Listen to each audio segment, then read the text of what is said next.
விதத்துல எப்பவுமே நம்ம அனலா இருந்துக்கணும். ஜெபிப்போம், ஜெபித்து நம்ம நடந்து போவோம். ஆண்டவரே, நீங்க எம்மாவூர் சிஷ்யரோடு நடந்து போகும்போது அவர்களுக்கு வேதத்தை ஆண்டவரே எழுதின வசனங்களை நீர் அவர்களுக்கு அப்பா விலக்கி காட்டின போது அவங்க இருதயம் கொழுந்து விட்டு எரிந்தது என்று வேதத்தில் வாசிக்கிறோம். அப்பா, இந்த நாளும் கூட பவுல் பிரயாணத்தை தியானிக்க வந்து எங்கள் வாழ்க்கையிலும் ஆவியானவர் இடைப்பட்டு எங்கள் இருதயத்திலும் அப்படிப்பட்ட ஒரு வாஞ்சை உண்டாகட்டும். அப்பா, இதோ நாங்கள் அப்பா இன்னும் அதிகமா இன்னும் கிட்டி சேர இன்னும் நான் வேதத்தை அறிந்து கொள்ள கர்த்தர் எங்க வாழ்க்கையில் அக்கினியை போடுங்கப்பா.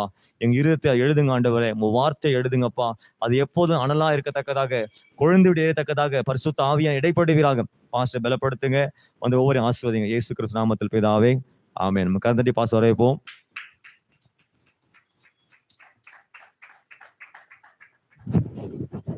ஹல்லேலூயா, ஹல்லேலூயா, ஹல்லேலூயா.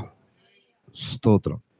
பெரோயா பட்டணத்தார் மனோவாஞ்சியாய் வசனத்தை ஏற்றுக்கொண்டு காரியங்கள் இப்படி இருக்கிறதா என்று வேத வாக்கியங்களை தினந்தோறும் ஆராய்ந்து பார்த்ததினால் அவர்கள் தெசலோனிக்கேயர்களை காட்டிலும் நற்குணசாலிகளாக இருந்தார்கள். ஹல்லேலூயா, ஸ்தோத்திரம். இந்த வேத பாட கூட்டத்திற்கு வந்த உங்களை கர்த்தராக இயேசு கிறிஸ்து நாமத்தினாலே வாழ்த்தி வரவேற்கிறோம்.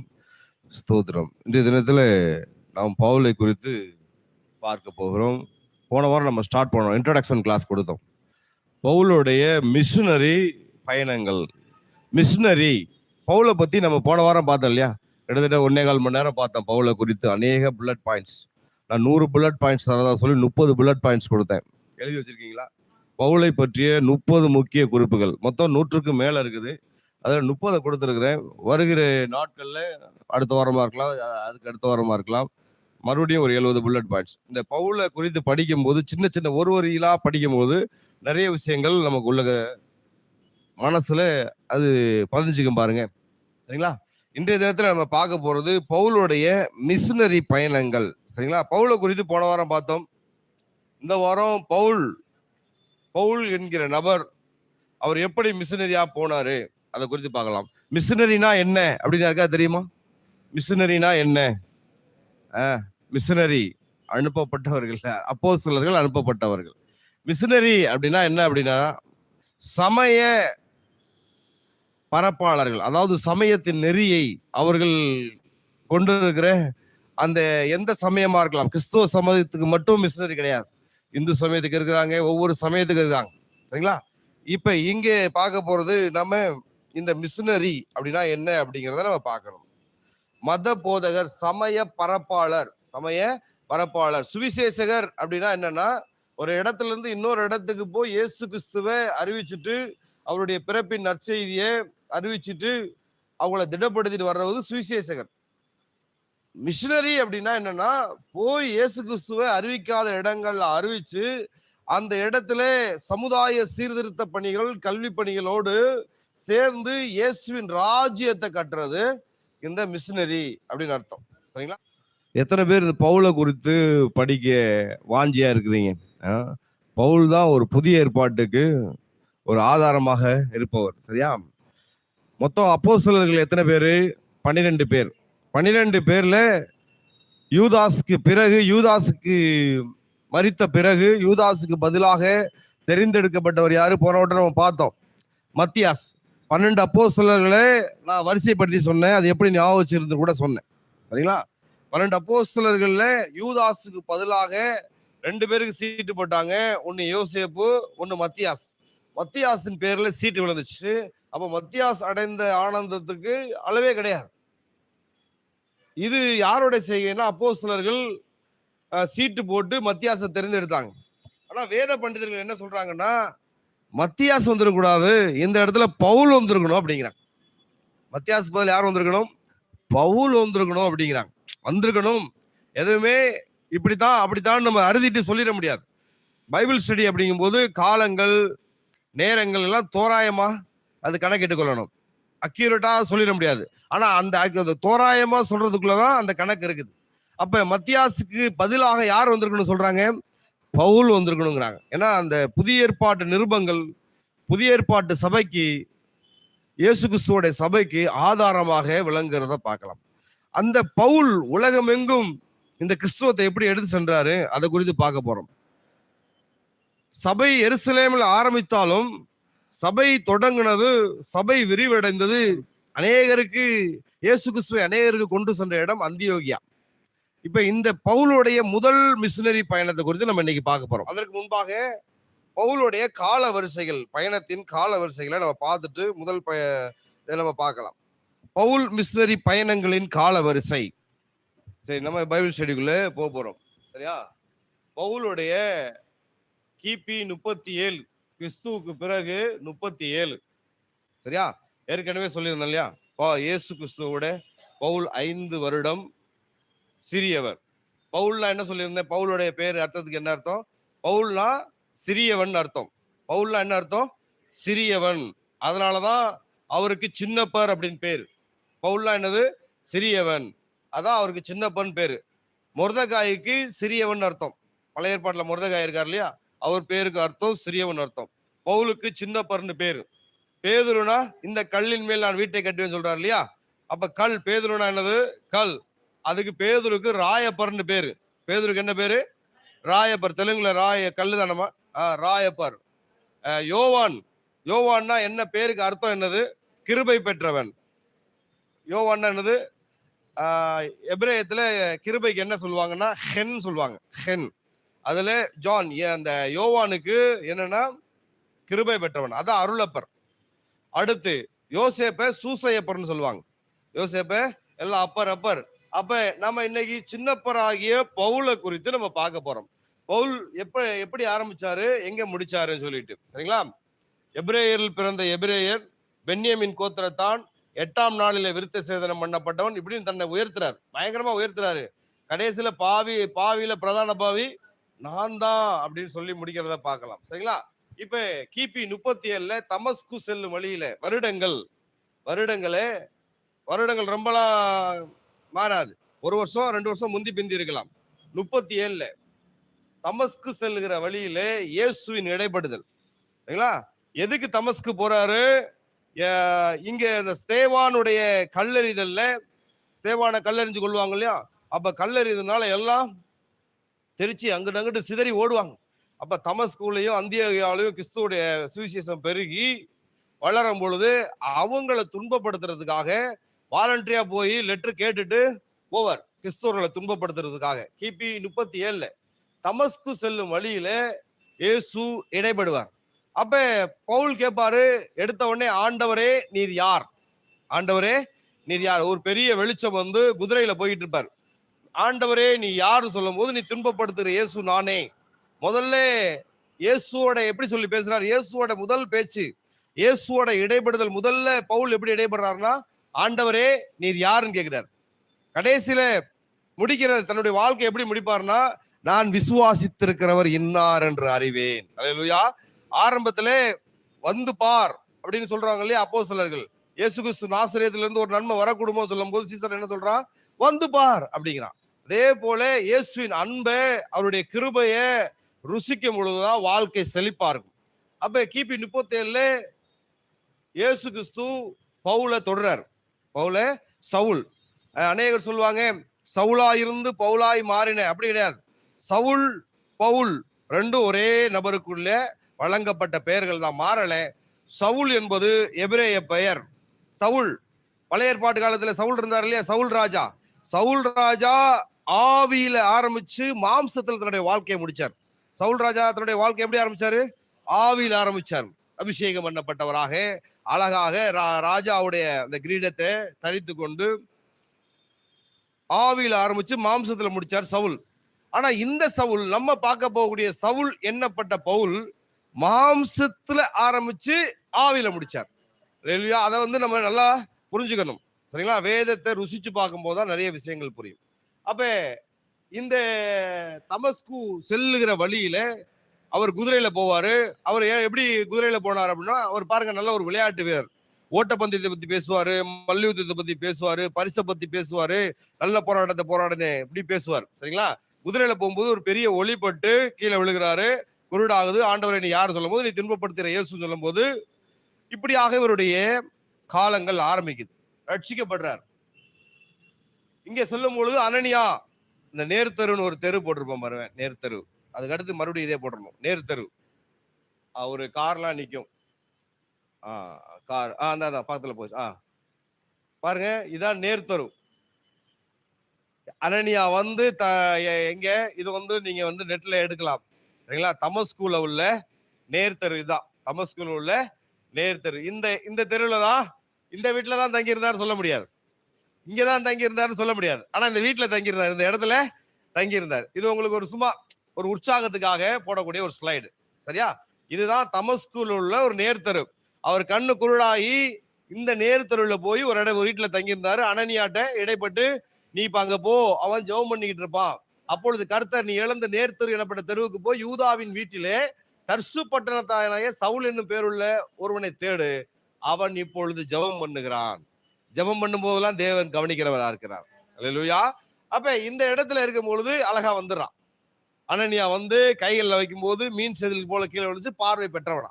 உடனே ஞானஸ்தானம் எடுத்து அடுத்து கிறிஸ்துவ பாருங்க, நீங்க அநேகருக்கு ரட்சிப்பின் அந்த அனுபவம் கிடைக்கல. அனுபவம் கிடைச்சாலும் அந்த மேன்மையை, அந்த விலையுயர்ந்த பொருளை தக்க வைத்துக் கொள்ளல. தமக்கு என்ன கிடைச்சிருக்குன்னு தெரியல.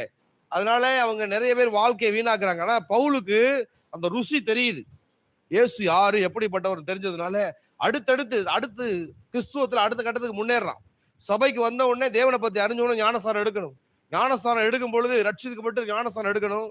ஆவின் கனிகளை பெறணும், ஆவின் வரங்களை பெறணும், கர்த்தருக்காக எழும்பணும். அதே போல இந்த பவுல் கர்த்தருக்காக எழும்புறான், ஞானஸ்தானம் எடுக்கிறான். அடுத்து கிபி 37-40 அரேபியாவில போய் 3 வருடங்கள் அவர் சஞ்சரித்து வாழ்ந்தார். அரேபியால ஏன் சீனாய் மலைக்கு போனார்? அரேபியானா சீனாய் மலையை குறிக்குது. ஏன் சீனாய் மலைக்கு போனார்னா, பழைய ஏற்பாட்டு கற்பனைகள் மொத்தம் எத்தனை? 613 கற்பனை. அந்த கற்பனைகளை, கட்டளைகளை மோசே எந்த இடத்துல வாங்கினாரு? தேவன்ட்ட சீனாய் மலையிட்ட வாங்கினார். அப்ப முதல்ல அவரு பவுல் வந்து வைராக்கியம் கொண்டவர், நியாயப்பிரமாணத்தின் மேல நியாயப்பிரமாணியனாக இருந்தவர், கமாலியலின் பாதப்படியில படித்தவர். அப்ப இயேசுதான் மெய்யான தெய்வம்னு அறிந்தவர். பழைய ஏற்பாட்டு கட்டளைகள் எங்க பெறப்பட்டதோ அதே போல புதிய ஏற்பாட்டுடைய கட்டளைகளும் அந்த இடத்துலதான் பெறணும்னு சொல்லி அரேபியாவில போய் 3 வருடங்கள். எத்தனை வருடங்கள்? 3 வருடங்கள். எப்படி மரியாள் தன்னை விட்டு எடுபடாத நல்ல பங்கை யாருடைய பாதத்துல உட்கார்ந்து கற்றுக்கொண்டா? இயேசு கிறிஸ்துவின் பாதத்துல கற்றுக்கொண்டா.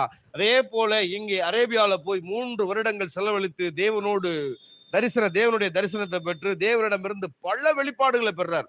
பல வெளிப்பாடுகளை பெற்று கிட்டத்தட்ட 14 நிருபங்கள் எழுதுறார்.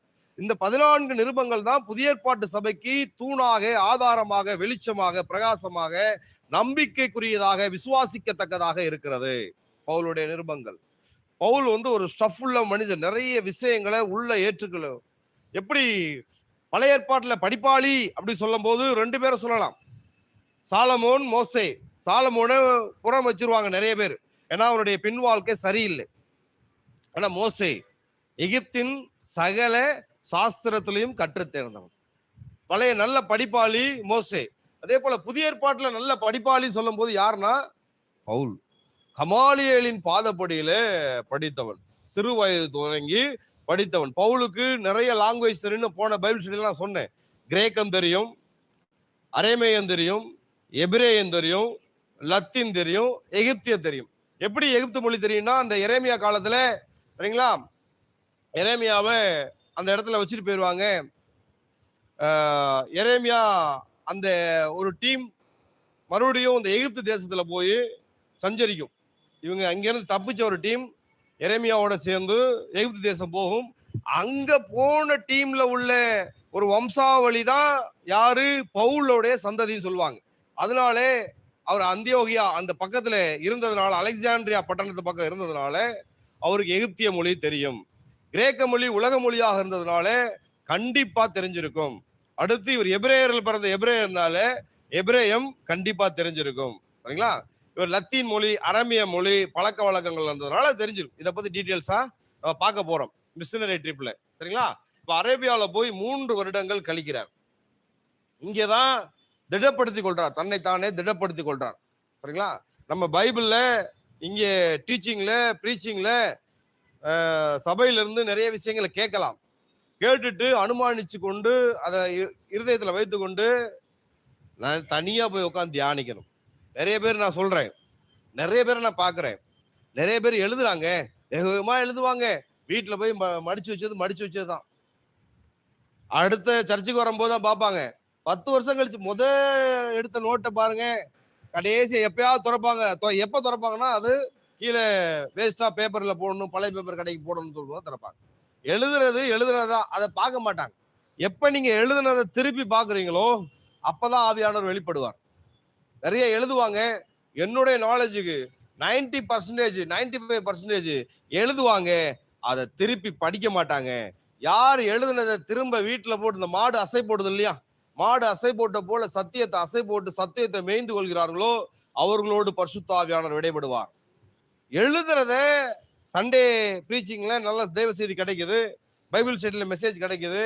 இதை வீட்டுல தூங்குறதுக்கு முன்னாடி ஒரு 10 நிமிஷம் 1/4 மணி நேரம் ஆகுது. நீங்க எவ்வளவு தூரம் பிரயாசப்பட்டு அதற்கு செலவழிக்கிறீங்களோ அந்த அளவுல உங்கள்கிட்ட இருந்து ஆவியின் வரங்கள் வெளிப்படும். ஆவியானவர் உங்களோடு அன்பாக இருப்பார். சரியா? அப்ப அரேபியா அந்த டேஸ்ட், கர்த்தர் நல்லவர் என்பதை ருசித்து பாருங்கள், அந்த டேஸ்ட அறிந்து கொண்ட அந்த பவுல் அரேபியாவுக்கு வாலண்டியா நீ போ. யாராவது சொன்னாங்களா நீ அரேபியா போய் தேவனுடைய சமூகத்துல உட்கார்ந்து காத்துரு? யாரும் சொல்லல. சரிங்களா? அழுகிற பிள்ளைதான் பால் குடிக்கும். உங்களுக்கு ஆவியின் வரங்கள் வேணும்னா, நீங்க எழும்பணும்னா, பிரகாசிக்கணும்னா, மற்றவர்களுக்கு வெளிச்சமா இருக்கணும்னா, உப்பா இருக்கணும்னா, மலை மேல் உள்ள பட்டணமா இருக்கணும்னா, தேவனுடைய சமூகத்துல தனித்திருக்க வேண்டும். தான் பவுல் போய் அரேபியாவில் 3 வருடங்கள் கழித்தார். இல்லையா? அப்ப சவுல் என்னப்பட்ட பவுல் அப்படின்னா, அவருக்கு எபிரேய பேர் சவுல், ரோம பெயர் பவுல். சரிங்களா? சரி. அரேபியாவில் 3 வருஷம் கழிச்சு அப்போஸ்தலனாகிய பேதுருவை சந்திக்க எருசலேமுக்கு. இதுல யார் பவுல அப்போஸ்தலர்கிட்ட கொண்டு போவாங்கன்னா, இன்ட்ரோடியூஸ் பண்ணணும்ல. யாரா இருந்தாலும், நமக்கு எவ்வளவுதான் திறமை இருந்தாலும் அந்த மேலதிகாரிட்ட யாரையாவது போய் சந்திக்கணும்னா யாராவது மீடியேட்டரா போய் இருக்கணும்.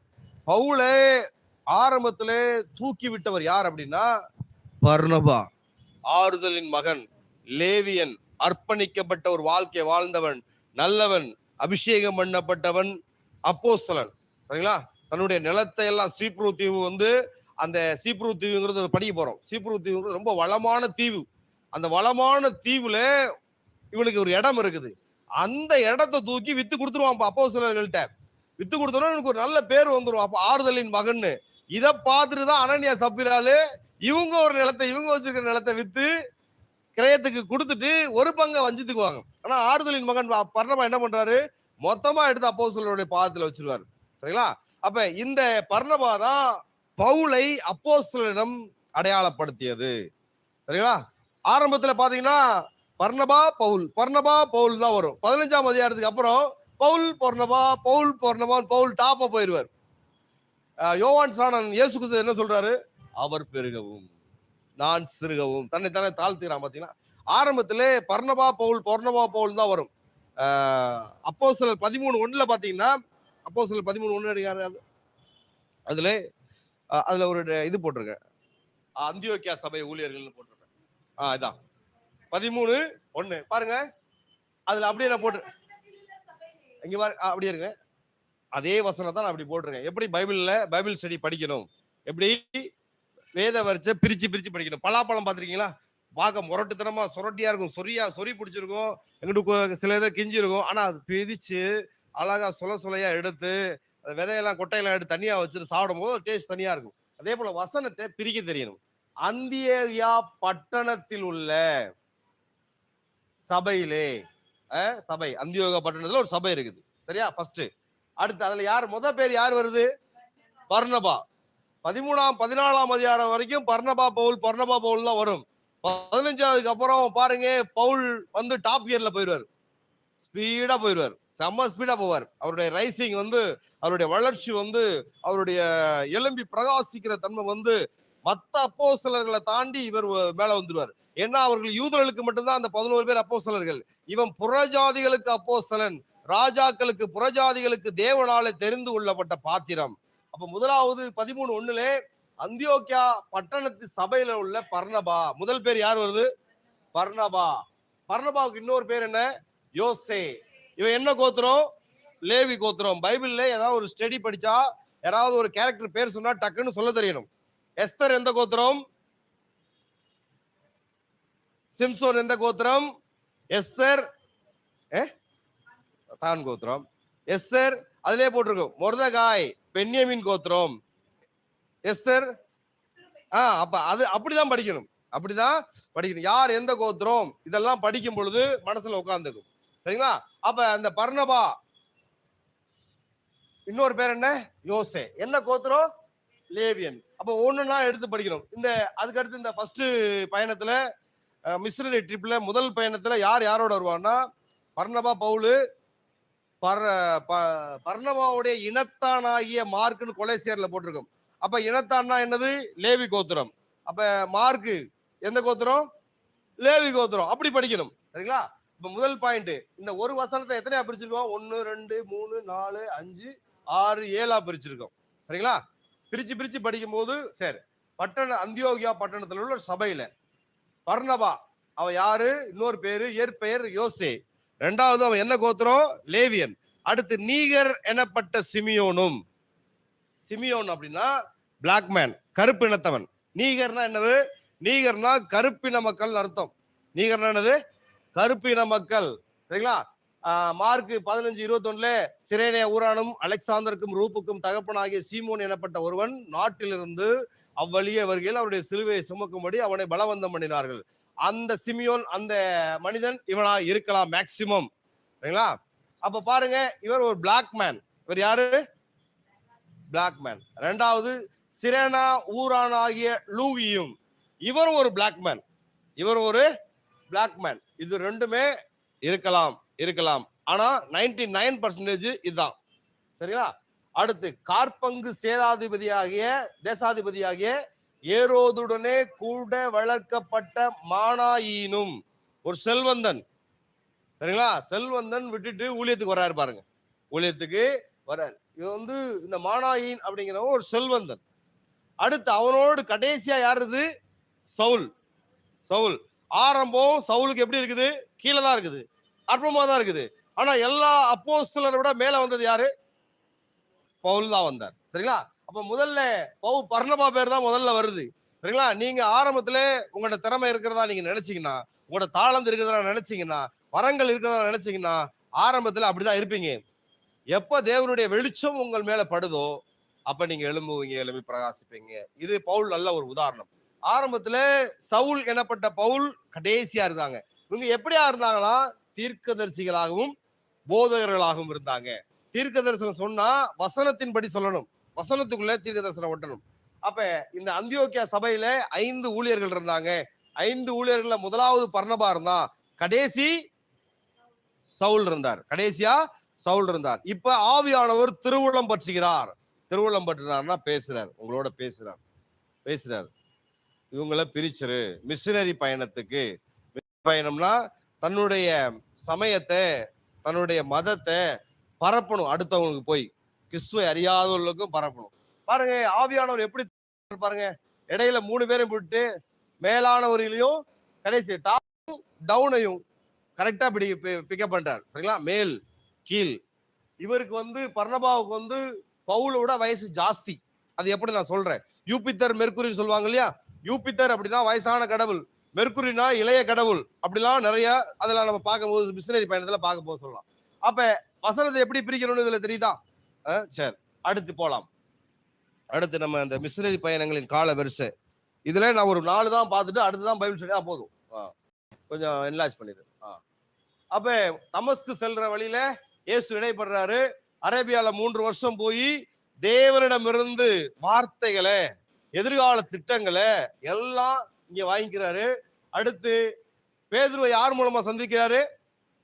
பவுல் பர்னபா மூலியமாக ஆறுதலின் மகன் என்று சொல்லப்பட்ட யோசே என்னும் ஆறுதலின் மகன் என்று சொல்லப்பட்ட பர்னபா மூலியமா பேதுருவை சந்திக்கிறார். அப்புறம் பாருங்க தர்சு மற்றும் சுற்றியுள்ள பகுதியில் பிரசங்கிக்கிறாரு. சரியா? அப்புறம் 44 சிரியாவில் அந்தியோகியாவுக்கு இடம் பெறுகிறார். இப்ப இருந்துதான் இதெல்லாம் நம்ம பார்த்தா டைம் ஆயிரும் விளக்கம் சொன்னா. இப்பதான் நம்ம முதல் பயணத்துக்குள்ள போறோம். இது வரைக்கும் புரிஞ்சா? இன்ட்ரோடக்ஷன் கிளாஸ் இன்னும் 1 மணி நேரம் இருக்குது. 1 மணி நேரத்தை நல்லா கவனிங்க, நிறைய விஷயங்கள் வெளிப்படும். யாருக்காவது புரியாம இருக்கா இது வரைக்கும்? சரி, பவுலுடைய முதல் மிஷனரி பயணம். இதுல இந்த ரெட் கலர்ல எல்லாம் நிறைய பாயிண்ட்ஸ் போட்டிருப்பேன். இதான் பாருங்க. இந்த ஸ்லைடு ரெடி பண்றதுக்கு எனக்கு கொஞ்சம் நாட்கள் எடுத்தேன் பாருங்க. எல்லாம் மறுபடியும் படிச்சு அப்போஸ்தலர் புத்தகத்தை நம்ம எல்லாரும் நிறைய தடவை படிச்சிருப்போம். அப்போஸ்தலர் புத்தகத்தை நிறைய தடவை படிச்சிருப்போம். நான் இந்த புக்கு இந்த ஸ்லைட் ரெடி பண்றதுக்காக மறுபடியும் அப்போஸ்தலர் புத்தகத்தை படிச்சு, கலாத்தியர் படிச்சு, பல புஸ்தகங்களை உட்காந்து படிச்சு, தலைவலிச்சு, கொஞ்சம் ரெஸ்ட் எடுத்து நிறைய பண்ணி இந்த ஸ்லைட் ரெடி பண்ணியிருக்கேன். உங்களுக்கு ரொம்ப பிரயோஜனம் உள்ளதா இருக்கும். சரிங்களா? இதுல நிறைய விஷயங்கள் இருக்குது. சரிங்களா? எல்லாத்துக்குமே ஆதாரம் இருக்குது. பவுல் முதல் மிஷனரி பயணம், தான் கொண்டிருந்த விசுவாசத்தை உலகம் எப்படி ரட்சிக்கப்பட போகுது அதை மக்கள்கிட்ட போய் சொல்லணும். அப்ப இயேசுதான் உலக ரட்சகர், அதை உணர்ந்து கொண்டவன் பவுலுடைய திருவுளம் பற்றின தேவன். அழகா அப்போஸ்தலர் 13 எடுக்கலாம். 13ல முதல் 3 வசனங்கள் வாசிக்கலாம். அப்புறம் இதை நம்ம தியானிக்கலாம். படிங்க சிஸ்டர், மைக்ல படி. நீகர் என்னப்பட்ட சிமியோனும், சிரேனே ஊரானாகிய லோகியும், கார்பங்கு தேசாதிபதியாகிய ஏரோதுடனே கூட வளர்க்கப்பட்ட மனாயினும் சவுலும் தீர்க்கதரிசிகளாயும் போதகர்களாயும் இருந்தார்கள். அவர்கள் கர்த்தருக்கு ஆராதனை செய்து உபவாசித்துக் கொண்டிருக்கிற போது பர்னபாவையும் சவுலையும் நான் அழைத்த ஊழியத்துக்காக அவர்களை பிரித்து விடுங்கள் என்று பரிசுத்த ஆவியானவர் திருவுளம் பற்றினார். எப்ப திருவுளம் பற்றினார்? உபாசி ஜெபிக்கும் பொழுது, பரிசுத்த ஆவியானவர் ஆராதனை செய்யும் போது திருவுளம் பற்றினார். சரிங்களா? அப்ப இந்த 13ஆம் அதிகாரம் ரொம்ப முக்கியமான, எல்லா அதிகாரம் முக்கியமான அதிகாரம் தான். கை காலில் உடம்பு இருக்குது, முடியில இருந்து எல்லாம் முக்கியம்தான். சரியா? அப்ப திருவுளம், பரிசுத்த ஆவியானவர் திருவுளம் பற்றினா தான் அந்த காரியத்துக்கு நம்ம ஓகே சொல்லணும். பழைய ஏற்பாட்டுல ஊரீம் தும்மீம்னு ஒரு விஷயம் இருந்துச்சு, தெரியுமா? ஊரீம் தும்மீம், ஊரீம் வெளிச்சங்கள், தும்மீம் பரிபூரணங்கள் அர்த்தம். அதை கேட்டுதான் பிரதான ஆசாரியர்கள்லாம் முடிவெடுப்பாங்க. பல விஷயங்களுக்கு ஊரீம் தும்மீம்ல தான் முடிவெடுப்பாங்க. சரிங்களா? ஆனா புதிய ஏற்பாட்டுல இயேசுதான் ஊரீம் தும்மீம். அவர் தான் எல்லா வெளிப்பாடுகளையும் தர்றவர். அவர்தான் எல்லா வெளிப்பாடுகளையும் தர்றவர். சரியா? அப்ப இந்த மிஷனரி பயணத்துக்கு யார் காரணமா இருந்ததுன்னா பரிசுத்த ஆவியானவர் காரணமா இருந்தார். பரிசுத்த ஆவியானவர் காரணமா இருந்தார். இந்த முதல் மிஷனரி பயணம் எந்த வருஷம்? 46ல இருந்து 48, 2 வருஷம் நீடிக்கக்கூடிய ஒரு பயணம். முதல் மிஷனரி பயணம் 2 வருஷம் நீடிக்கக்கூடிய பயணம். இந்த முதல் மிஷனரி பயணத்துல யார பரிசுத்த ஆவியானவர் போக சொல்றாரு? பர்னபாவையும் பவுலையும் போக சொல்றாரு. ஆனா கூட யார் வந்து ஒட்டிக்கிட்டது? மார்க் என்கிற யோவான். பழைய ஏற்பாட்டுல ஆபிரகாம் என்ன சொல்லுவாரு? நீ உன் தேசத்தை இனத்தை விட்டுட்டு நான் காண்பிக்கும் தேசத்துக்கு போன்னு சொல்லும் போது சவுலோட ஆபிரகாமோட யார் வந்தது? லோத்து வந்தார். அதனால வச்சுக்கோங்க, இந்த பாயிண்ட் மட்டும் ஞாபகம் வச்சுக்கோங்க. இப்ப இங்க யார் வர்றது? மார்க் அடிஷனலா வர்றார். சரி, அதை அப்படியே வச்சுக்கலாம். இந்த பவுலுடைய முதல் மிஷனரி பயணம் கிட்டத்தட்ட 2 ஆண்டுகள் நீடித்தது. பவுலோட உடன் வந்தவர்கள் பர்னபாவும் மார்க்கும் 3 பேர். சரிங்களா? இவர்கள் பயணித்த தூரம் எவ்வளவு? முதல் மிஷனரியில இவங்க எவ்வளவு கிலோமீட்டர்ஸ், எவ்வளவு மைல்? கிட்டத்தட்ட 2000ல இருந்து 2250 கிலோமீட்டர் பயணிச்சாங்க. முதல் மிஷனரி பயணத்துல 2250 கிலோமீட்டர்ஸ், 1400 மைல்ஸ், 1400 மைல் பிரயாணம் செஞ்சாங்க. இப்ப நான் நினைச்சா நம்ம ஃபிளைட்ல போறோம், ட்ரெயின்ல போறோம். இப்ப நம்ம பீகார் போறோம் இல்லையா? நம்ம ஃபிளைட்ல தான் போறோம். பிரச்சனை கிடையாது, டக்குன்னு போய் இறங்கிடுறோம். ஆனா இவங்க அப்படி போக முடியுமா? ரொம்ப கஷ்டம். அப்பெல்லாம் நினைச்சு பாருங்க. எலியாவை பின்தொடர்ந்த எலிசா, சரிங்களா? முதல்ல கில்கால், பெத்தேல், எரிகோ, யோர்தான், 52 கிலோமீட்டர். எத்தனை கிலோமீட்டர்? 52 கிலோமீட்டர். நேர் பாதையா இருக்குன்னு நினைக்கிறீங்களா? இஸ்ரேல் தேசம் மலைகளும் பள்ளத்தாக்களும் உள்ள தேசம். எலியா எப்படி போகக்கூடியவர்னா ரதத்தின் வேகத்துக்கு ஈடு கொடுக்கக்கூடியவர். இன்னும் நல்லா சொல்ல போனா எலியா வந்து ரதத்தை மிஞ்சி ஓடினவர். ஆகாப்புடைய ரதத்தை மிஞ்சி ஓடினவர். அவர் ஓட்டத்துக்கு எலிசா ஈடு கொடுக்கணும். ஈடு கொடுத்தானா கொடுக்கலையா? நீங்க முன்னேறணும்னா, நீங்க எழும்பணும்னா உங்க சீனியருக்கு, உங்க தொழில மேலானவர்களுக்கு நீங்க ஈடு கொடுக்கணும். என்னால முடியாத ஆண்டவரே, என் உடல்ல பலம் இல்லையே, மனதுல அந்த அறிவு இல்லையே, பரிசுத்த ஆவியானவர் இருக்கிறார். அல்லேலூயா. நன்மையான எந்த ஈவும் பூரணமான எந்த வரமும் பரத்திலிருந்து உண்டாகி சோதிகளின் பிதாவிடத்திலிருந்து இறங்கி வருகிறது. அல்லேலூயா. அப்ப நீங்க எழும்பணும்னா எலிசா பாருங்க, எலியா அவ்வளவு ஸ்பீடா போறாரு. அவர்கிட்ட போய் வரத வாங்கிட்டு வந்துட்டார். அப்ப பவுல் எழும்பணும்னு நினைக்கிறாரு, தேவனுக்காக நான் ஏதாவது செய்யணும்னு நினைக்கிறாரு. அப்ப அவருக்கு தூரம்லாம் பெரிய விஷயம் கிடையாது. முதல்ல அந்தியோக்கியாவுல பாருங்க, மிஷனரி பயணத்துக்கு பரிசுத்த ஆவியானவர் திருவுளம் பற்றினார். கிளம்புங்க, நமக்கு ஆவியின் உணர்த்தல் வரும், இங்க இருக்காத வேற இடத்துக்கு போ. வேற இடத்துல இருந்து ஒரு உணர்த்தல் வரும், அங்க இருக்காத இன்னொரு இடத்துக்கு போ. உணர்த்தல் வரும்பொழுது தேவனுடைய கற்பனைகளுக்கு கட்டளைகளுக்கு கீழ்ப்படியும் பொழுது கர்த்தர் அவர் செய்ய நினைச்சதை நம்ம மூலமா செய்வார். இப்ப பவுல் சொன்ன பேச்சு கீழ்ப்படுகிறார். பாருங்க, பவுல் எவ்வளவு பெரிய பணக்காரர், எவ்வளவு பெரிய பணக்காரர். ஆனாலும் பாருங்க, இந்த மிஷனரி பயணத்துக்கு தன்னை ஒப்பு கொடுக்கிறார். மிஷனரி பயணம் என்பது என்னன்னா, ஒரு மிஷனரி எப்படியாப்பட்டவன்னா, தான் குடும்பத்தை விட்டு, தன்னுடைய ஊரை விட்டு, தன்னுடைய மாவட்டத்தை விட்டு, தன்னுடைய மாநிலத்தை விட்டு, தேசத்தை விட்டு, தன்னுடைய எல்லைகளை விட்டு, வசதியை விட்டுட்டு இன்னொரு இடத்துல, வசதி இல்லாத இடத்துல, கிறிஸ்து அறிவிக்கப்படாத இடத்துல வாழ்றவன் தான் இயேசுவை அறிவிக்கிறது தான் நல்ல ஒரு மிஷனரி. சரிங்களா? வசதி எதுவுமே பார்க்க மாட்டாங்க, இயேசு அறிவிக்கப்படணும். அதான் இயேசு அறிவிக்கப்படணும். இந்த மிஷனரிகளுக்குள்ள ஒரு அப்போஸ்தலருடைய ஆவி இருக்கும். அப்போஸ்தலருடைய ஆவி என்னன்னா, சபைகளை கட்டுவது, சபைகளை நிறுவுவது. மிஷனரிகளுக்குள்ள சுவிசேஷகர்னா போயிட்டு இயேசுவை அறிவிச்சுட்டு நற்செய்தி சொல்லிட்டு வந்துருவாங்க. ஆனா மிஷனரி என்பவர் யார், அப்போஸ்தலர் என்பவர் யாருன்னா, மிஷனரி என்பவர்களுக்குள்ள அப்போஸ்தலருடைய ஆவி இருக்கும். சபை இங்க நிறுவனம், அங்க கல்வி பணி செய்யணும், சமுதாய பணி செய்யணும். இதெல்லாம் சேர்ந்ததுதான் இந்த மிஷனரியோட ஒரு வாழ்க்கை. ரொம்ப ரிஸ்கான வாழ்க்கை, நினைச்சது போல வாழ முடியாது. ஆமா, மிஷனரி என்பது தமிழ். சில வார்த்தைகள், நல்ல கொஸ்டின், சில வார்த்தைகள் தமிழ் வேதாமத்துல மொழி பெயர்க்கப்படாம வந்திருக்கும். என்னன்னா, அந்த ஊரின் தும்மியும் மெனே தேக்கால் உப்பாசின், அப்புறம் என்னது, இந்த அப்போஸ்தலர், இந்த அப்போஸ்தல், இதெல்லாம் மொழி பெயர்க்கப்படாம மெனே, அப்புறம் என்ன தலித்தா குமி, இதெல்லாம் மொழி பெயர்க்கப்படாம வந்திருக்கும். அதே போல இந்த வார்த்தை மொழி பெயர்க்கப்படாம வந்திருக்குது. சரிங்களா? மிஷனரி அப்படின்னா அந்த சமய பரப்பாளர். சமயத்தை மட்டும் பரப்பக்கூடாது, அவங்க வாழ்க்கைக்கு தேவையான கல்வி பணி, சமுதாய பணி, இதுவும் சேர்ந்து. சரிங்களா? இதெல்லாம் நல்ல பிராட் மைண்ட் உள்ளவங்களுக்கு தான் இந்த மாதிரியான ஊழியத்துக்கு போகணும்னு ஒரு வாஞ்சி இருக்கும். விட்டு கொடுக்கிறவங்களுக்கு, நல்ல பரந்த சுவாபம் உள்ளவங்களுக்கு தான் இந்த மிஷனரியுடைய தாக்கம் கிடைக்கும். பவுல் அந்தியோக்கியால இருந்து திருவுளம் பற்றினார். எத்தனை பேர் கிளம்புறாங்க? 3 பேர். ஆனா எத்தனை பேர் போக சொன்னாரு? 2 பேர் போக சொன்னார். சரிங்களா? இந்த 3 பேர் போறாங்க. இந்த ஜான் மார்க் யார் தெரியுமா? இந்த மார்க் தான் மார்க் புஸ்தகத்தில் எழுதினவர். மார்க் தான் மார்க் புஸ்தகத்தில் எழுதினவர். இதுல ஆச்சரியப்பட விஷயம் என்னன்னா, பவுல் எழும்புறாரு, எழும்பி பிரகாசிக்கிறார். அதே போல மார்க்கு உலகமெங்கும் அறிந்த ஒரு நபரா இருக்கார். மத்தேயு மார்க் நம்ம சொல்றோம் இல்லையா? மார்க்கு பாருங்க, அவருக்கு தேவன் ஒரு பெரிய கிருபை கொடுத்திருக்காரு, சுவிசேஷத்தை எழுதும்படியான ஒரு கிருபை. சரிங்களா? பாருங்க, பர்னபா எல்லாத்தையும் இன்ட்ரோடியூஸ் பண்றாரு. பர்னபா மார்க்கை எல்லாம் கூட்டிட்டு வர்றாரு. இவர் அப்படியே இருக்கிறத பார்க்கலாம். சில பேர் ஊழியத்துல தங்களை விட்டு கொடுப்பாங்க, பார்த்திருக்கீங்களா? விட்டு கொடுப்பாங்க. சரி, அதெல்லாம் நம்ம அப்புறம் பர்னபா பத்தி நிறைய விஷயங்கள் நம்ம பார்க்க போறோம்.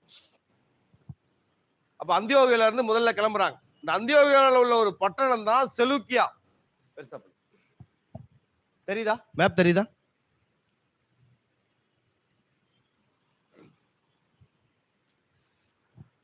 பவுலுடைய முதல் மிஷனரி பிரயாணம் அந்தியோகியா. 2 அந்தியோகியா இருக்குது. ரெண்டு அந்தியோகியா இருக்கு. நான் முதல்ல சொன்னேன் இல்லையா, பெத்லகேம் 2 பெத்லகேம் இருக்குன்னு. 2 பெத்லகேம் இருக்குன்னு முதல்ல சொன்னேன். பைபிள் ஸ்டடி அட்டெண்ட் பண்ணவங்களுக்கு தெரியும். அதே போல அந்தியோகியா 2 அந்தியோகியா இருக்கு, நம்ம பார்க்க போறோம். இது சிரியாவில் உள்ள அந்தியோகியா. இது நம்ம பார்க்கறது சிரியாவில் உள்ள அந்தியோகியா. சரியா? அது பிசிதினியாவில் உள்ள அந்தியோகியா. அதை நம்ம அப்புறமாட்டி பார்க்கலாம்.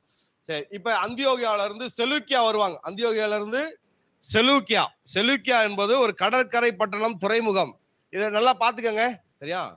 அந்தியோகியால உள்ளதான். சரிங்களா?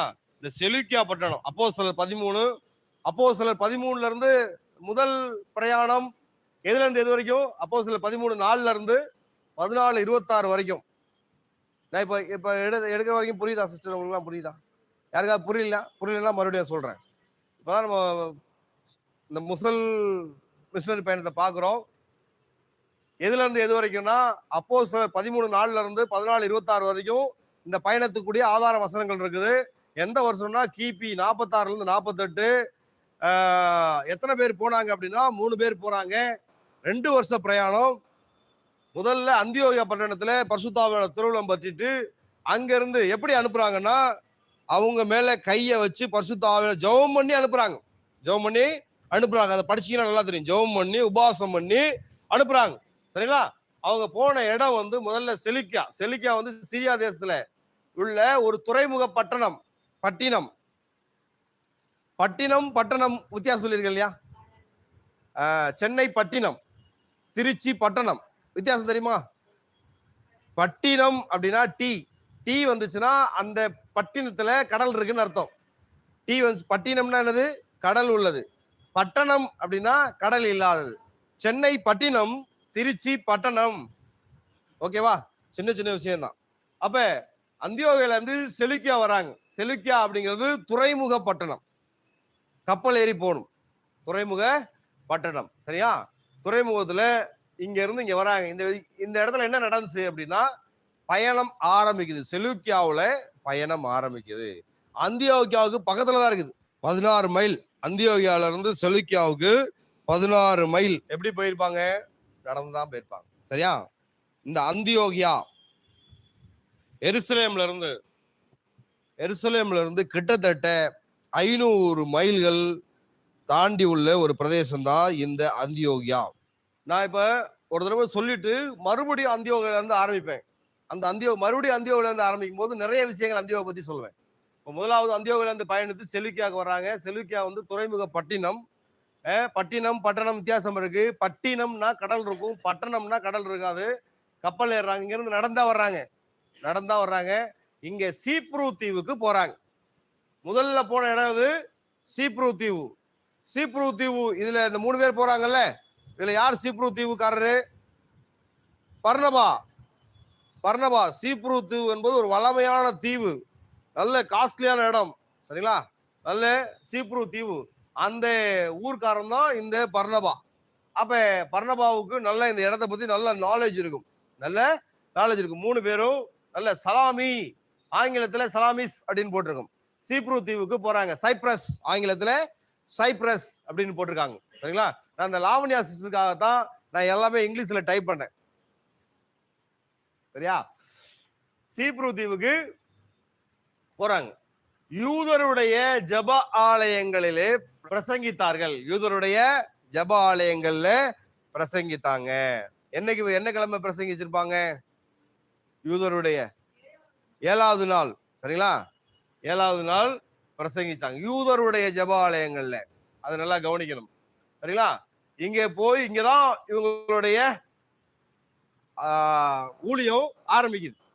முதல்ல மிஷனரி பயணத்தோட ஊழியம் எங்க ஆரம்பிக்குது? சீப்ரு தீவுல சலாமிஸ்ங்கிற இடத்துல பிரசங்கிச்சுட்டு அடுத்து போன இடம் சீப்ரு தீவுலயே, அந்த தேசத்திலேயே பாப்போஸ் அப்படிங்கிற ஒரு இடத்துக்கு போறாங்க. இங்கதான் இந்த பட்டணத்தோட அதிபதி, இந்த பட்டணத்தோட ஓனர்னு சொல்லக்கூடிய செர்கியூ பவுல் ஒருத்தர் இருப்பார். இந்த பட்டணத்துக்கு உயர்ந்த அதிகாரின்னு சொல்லப்படக்கூடிய அதிபதி. ஒரு சின்ன லேண்டு, இந்த இடத்துல சின்ன பகுதியை வச்சிருந்தவங்க தான் பர்னபா. ஆனா மொத்த பகுதியும் தன்னுடைய கரத்துக்குள்ள வச்சிருந்தவர் யாரு? செர்கியூ பவுல் அதிபதி, பாப்பே பட்டணத்து அதிபதினு போட்டிருக்கும். சரியா? இப்ப இந்த பகுதியில பவுல் மற்றும் பர்னபாவுடைய முதல் ஆத்தும ஆதாயம் யாருன்னா ஒரு செல்வந்தன். ஃபர்ஸ்ட் அடிச்சதே டாப் அடிச்சாங்க. யாரு? இவர் இவங்க பேசுறதெல்லாம் பார்த்துட்டு இவர் விசுவாசம் வைக்கிறார். அதை படிங்களேன். 13:6 படிங்க.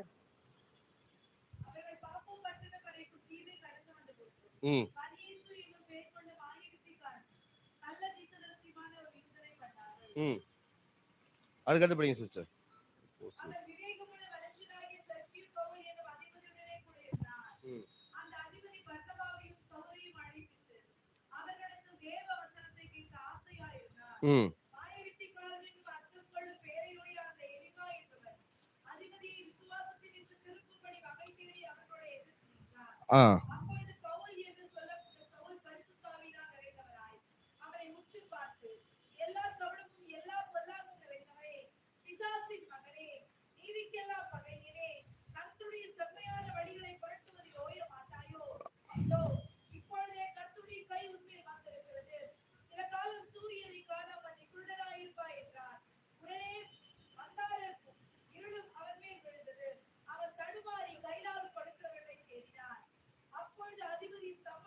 ஓகே ஓகே போல் சிஸ்டர், இங்க பாருங்க, பவுல் செய்த முதல் அற்புதம் அந்த வகையில் இது வருது. நம்ம எதா இருந்தாலும் நிதானிச்சு பவுல் யார முதல் ஆத்மநாதனை பண்ணாரு, எந்த இடத்துக்கு போனாரு, அவர் செய்த அற்புதம் நல்லதா? இயேசு செய்த முதல் அற்புதம் என்னது? அது நல்லதா கெட்டதா? இது நல்லதா கெட்டதா? நல்லதுதான், நல்லதுதான். சரியா? அப்பதான் அவனுக்கு தெரியும். அப்பதான் அவனுக்கு தெரியும். சரியா? அப்ப இங்க பாருங்க, இதுல ஒரு வசனம் போட்டிருக்கும். அந்த வசனத்துக்காக தான் படிக்க சொன்னேன். 12வது வசனம். அப்பொழுது அதிபதி சம்பவித்ததை கண்டு கர்த்தருடைய உபதேசத்தை குறித்து அதிசயப்பட்டு விசுவாசித்தான். அதிசயப்பட்டு விசுவாசித்தான். செர்கி பவுல் அதிபதி. சரிங்களா? சில நம்ம ஏழ்மையானவர்கிட்ட போய் சுவிசேஷம் சொன்னோம்னு வச்சுக்கோங்களேன், 150% நம்புவாங்க, விசுவாசிப்பாங்க, சபைக்கு வரதான் வருவாங்க, வந்து ஞானஸ்தானம் எடுப்பாங்க, மேக்சிமம் அப்படியே கிறிஸ்துவெல்லாம் மாறிடுவாங்க. ஆனா பணக்காரர்களுக்கு போய் சொல்லும் பொழுது என்ன சொல்லுவாங்க? நான் ஏன் இயேசுவை விசுவாசிக்கணும்? எனக்கு உட்கார சாப்பிட எனக்கு சொத்து இருக்குது. எனக்கு மட்டும் சொத்து இல்லை, என் பிள்ளைக்கு சொத்து வச்சிருக்கேன், என் பிள்ளையின் பிள்ளைக்கு சொத்து வச்சிருக்கேன். இன்னும் நல்லா சொல்ல போனா 7 தலைமுறைக்கு உட்காந்து தின்னலாம், 8வது தலைமுறை படுத்துக்கிட்டே தின்னலாம் அப்படின்னு கூட சொல்லுவாங்க. விசுவாசிக்க மாட்டாங்க பணக்காரங்க, அநேகர் இல்லை, ஒரு சிலர். ஆனா செர்கி பவுல் பாருங்க, சத்தியம் எங்க இருக்குது, எது சத்தியம், யார் தேவன், அதை அறியணும்னு ஆசைப்படுறாரு. ஆனா அதை திசை திருப்பதற்காக பரிஏசு எனப்பட்ட எலிமா, அவனுக்கு 2 அடையாளத்தை கொடுத்திருக்கு வேதம். முதலாவது அவன் மாய வித்தைக்காரன், 2வது கள்ள தீர்க்கதரிசி. அவன் என்ன பண்ணா, செர்கி பவுல் இவங்க பக்கம் திரும்பிட்டான்னா இவனுக்கு வருமானம் இல்லாம போயிருமேன்னு சொல்லிட்டு திரும்ப பாக்குறான். அதே போல நிறைய பேர் பாருங்க, நிறைய மனிதர்கள் அநேகர் கிறிஸ்துவுக்குள்ள போயிட்டா நம்மளுடைய வருமானம் போயிருமே அப்படின்னு சொல்லிட்டு திரும்ப விட மாட்டாங்க. திரும்புவதற்கு, ரட்சிக்கப்படுவதற்கு அவங்களுடைய இருதயம் ஏதுவா இருக்கும். ஆனா பக்கத்துல இருக்கவங்க விட மாட்டாங்க, பக்கத்துல இருக்கவங்க விட மாட்டாங்க. சரிங்களா? அப்ப அவன் ரட்சிக்கப்படுவதற்காக ஒரு கண் குருடான போனதை பார்க்கலாம். பர்மனண்டா கிடையாது, சில காலம். அப்ப பவுல் முதல்ல பிரசங்கித்த இடம் எது? நிறைய இடத்துல பிரசங்கிச்சிருக்காரு. இந்த முதல் மிஷனரி பயணத்துல சலாமிஸ்ல பிரசங்கித்தாரு. முதல்ல செஞ்ச அதிசயம் ஒரு கண்ணக்க குருடாக்குறது. சரிங்களா? இதுல முதல்ல கிடைச்ச ஒரு ஆத்ம ஆதாயம் யாரு? இப்ப இதுல டாப்ல யார் இருக்கிறது? பர்னபா இருக்காரா, பவுல் இருக்காரா? பர்னபா தான் இது வரைக்கும் பர்னபா தான் டாப்ல இருக்காரு. ஆனா சபிச்சது யாரு? பவுல் முந்துறாரு. இப்ப பவுல் லீட் எடுக்கிறாரு. சரிங்களா? இது ஒரு அடுத்த யோவான் பிரிந்து போனான்னு பார்க்கலாம். இதை ஞாபகம் வச்சுக்கோங்க. இந்த இடத்துல உங்களை துன்பப்படுத்துறவங்களே ஆசீர்வதிங்க அப்படிலாம் இயேசு சொல்லுவார் இல்லையா? அப்ப இதெல்லாம் பாருங்க, உங்க பவுல் இந்த எலிமா பரியேசு என்ற எலிமாவை மாய வித்தக்காரனை கள்ள தீர்க்கதரிசிய சபிச்சு அவனோட கண்ணை குருடாக்கணும்னே அது செர்கி பவுல் அதிசயப்படுறாரு, ஆச்சரியப்படுறாரு, விசுவாசித்தார். சரிங்களா? இது இந்த சீப்ரு தீவுல நடக்குது. சீப்ரு தீவுல அந்த பவுலுடைய ஆவிக்குரிய வரங்கள் செயல்பட ஆரம்பிக்குது. அப்ப இதெல்லாம் நம்ம படிக்கணும். இது எங்க இருந்து ஆரம்பிக்குது, பவுலுடைய வல்லமைக்கு என்ன காரணம், பிரசங்கத்துக்கு என்ன காரணம், இதெல்லாம் நம்ம படிக்கணும். அப்ப எங்க பாப்போ தீவுல ஆரம்பிக்குது. அடுத்த இடம் போறாங்க, பெர்கே போறாங்க. பெர்கேங்கிறது பம்பிலியா, இந்த பிராக்கெட்ல போட்டிருக்கிறது அந்த மாகாணம், அந்த நாடு. அப்ப சீப்ரு தீவுல இருந்து கப்பல் ஏறி பம்பிலியா போறாங்க. இந்த இடத்துல போகும்போதுதான் யோவான் பிரிந்து போனான், மார்க்கு பிரிந்து போனான். ஏன் மார்க்கு பிரிந்து போனான்?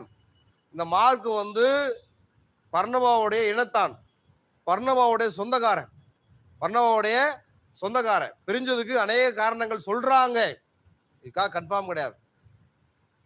ஏன்னா இவன் பரிசுத்த ஆவியானவரோட திருவுளம் பற்றி வரல, இவனா கூடவே வந்தவன். அது பெரிய காரணமாக இல்லாம இருக்கலாம். ஆனா இவன் ஏன் போனான்னா, இந்த இடத்துல பவுல் கடுமையா நடந்துகிட்டாரு அப்படின்னு சொல்லுவாங்க. இந்த காரணம் பாருங்க, ஒரு ஊழியத்துல நானும் ஊழியத்துக்கு வர்றேன், நானும் மிஷனரி பயணத்துக்கு வரேன்னு ஒப்பு கொடுத்துட்டு எவ்வளவுதான் நம்ம மேல தப்பு இல்லைனாலும், சரிங்களா, அந்த ஊழியத்தை நம்ம தொடரத்தான் பார்க்கணும். ஊழியத்தை தொடரதான் பார்க்கணும். இவர் எதுக்கு மார்க் என்கிற யோவான் இந்த பெருகையில பிரிந்து போனான்? பெருகையில ஆனா மறுபடியும் இன்னொரு பயணத்துல திரும்பி வந்துருவார். ஆனா பாதி கூட வரல. இந்த யோவான் பாதி பயணம் கூட வரல, பிரிந்து போயிட்டார் பாருங்க. அடுத்து முதல்ல அந்தியோக்கியா சொன்னாலே, சிரியால உள்ள அந்தியோக்கியா, இது பிசிதியா அந்தியோக்கியா, பிசிதியால உள்ள அந்தியோக்கியா. சரிங்களா? இங்கதான் பேசுறாரு பவுல். பர்னபா தான் பேசணும். ஆனா பவுலுக்கு நிறைய ஸ்டஃப் இருக்குது. ஏன் பவுலுக்கு நிறைய ஸ்டஃப் இருக்குன்னா, அவன் கமாலியேலுடைய பாதப்படியில நியாயப்பிரமாணத்தை கரைத்து குடித்தவன். அவனுக்கு முன்பாக தர்க்கித்து பேச முடியவே முடியாது. இப்ப பாத்தீங்கன்னா, இந்த ஸ்தேவானை கல்லறிறாங்க இல்லையா? அப்ப ஸ்தேவானை கல்லறியும் பொழுது அந்த இடத்துல இருந்தவர் சவுல். ஸ்தேவான் பேச பேச அவனால எதிர்த்து யாராலும் பேச முடியாது. எதிர்த்து யாராலும் பேச முடியாதுங்கிற இடத்துல இருந்தவன் பவுல். பவுலாலே ஸ்தேவானுடைய தர்க்கத்துக்கு எடுத்து பேச முடியல. ஏன்னா பவுலுக்கு எவ்வளவுதான் உலக ஞானம் இருந்தாலும் பரிசுத்த ஆவியுடைய ஞானம் ஸ்தேவானுக்கு இருந்ததுனால ஸ்தேவானுக்கு ஞானத்துக்கு முன்பாக பவுல் நிற்க முடியல. ஆனா அந்த ஞானம் ஸ்தேவான் மரித்த பிறகு ஸ்தேவானுடைய மரணத்தின் மூலியமாக ஒரு புதிய ஜீவனுக்குள்ள போறாரு பவுல். இப்ப அவருக்கு இந்த ஞானம் கிடைக்குது. தீமோத்தியை பத்தி நம்ம இந்த பாயிண்ட ஞாபகம் வச்சுக்கோங்க. தீமோத்தியை குறித்து சொல்றேன் அப்புறம். சரியா? அப்ப இந்த இடத்துல யோவான் பிரிந்து போறார். என்ன காரணம் அறுதிட்டு சொல்ல முடியல. இப்படி இருக்கலாம், அழைக்கப்படாம வந்திருக்கிறான் பவுல். இப்ப பவுல் தான் எந்திரிக்கிறார், பவுல் எழும்புறார். இந்த இடத்துல யோவான் பிரிந்து போனதுக்கு நிறைய விஷயங்களை சொல்லுவாங்க. அடுத்து பெர்கேல இருந்து பிசிதியா அந்தியோகியா போறார். விரிவான பிரசங்கம். யூதர்களுடைய ஓய்வு நாள்ல இப்ப நம்ம சபையில, நம்ம திருச்சபையில பாருங்க 7 நாளும் கூட்டம் நடக்குது. 7 நாளும் சாயங்காலமும் நைட்டு நடக்குது. ஆனா ஆதி காலத்துல எப்படி நடக்கும்னா, அந்த யூதருடைய ஓய்வு நாள் நடக்கும். ஒரு சில வைராக்கியம் கொண்டு அனுதினமும் அப்பம் விற்பாங்க. வைராக்கியம் கொண்டவர்கள் அனுதினமும் அப்பம் விற்பாங்க, கூடி வருவாங்க. ஆனா திருச்சபைகள்ல விடாம 7ஆம் நாள்ல சபை நடக்கும். அப்ப பாருங்க, இந்த இடத்துல ஒரு விரிவான பிரசங்கம் பேசுறாரு. ஆபிரகாம்ல இருந்து பேசுறாரு. ஆபிரகாம் ஏன் போனா, எதுக்கு அடிமைப்பட்டான், நியாயப்பிரமாணம் என்ன, நியாயப்பிரமாணம்னா சாபம், அதை விடுவிக்கிறதுக்கு வந்தவர் தான் இயேசுவை குறித்து யோவான் முன்னறிவித்திருக்காரு. நம்ம சாபம் நீங்கணும்னா, நம்ம இந்த நியாயப்பிரமாண அடிமையத்துல இருந்து விடுபடணும்னா இயேசுதான் ஒரே வழின்னு முடிக்கிறார்.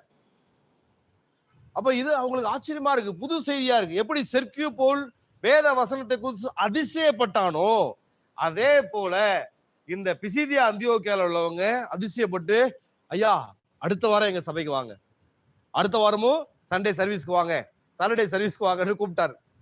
கூப்பிட்ட உடனே இவங்களுக்கு ரொம்ப உற்சாகமா போச்சு. அடுத்த வாரம் என்ன ஆச்சுன்னா, ஏறக்குறைய ஊர் மக்கள் எல்லாம் வந்துருவாங்க. அந்த வசனத்தை படிங்க, அந்த ஊரே வந்துரும் பாருங்க. அடுத்த ஓய்வு நாளே கொஞ்சம் குறைய பட்டணத்தார் அனைவரும் தேவ வசனத்தை கேட்கும்படி கூடி வந்தார்கள். யூதர்கள் ஜனக்கூட்டங்களை கண்டபோது பொறாமையினாலே நிறைந்து. ஏன்னா பாருங்க, ஒவ்வொரு ஓய்வு நாள்லயும் கூட்டம் இருக்காது. அவங்க இத்தனை நாள் இதைதான் பார்த்துருக்காங்க, சர்ச்சில கூட்டமே இருக்காது.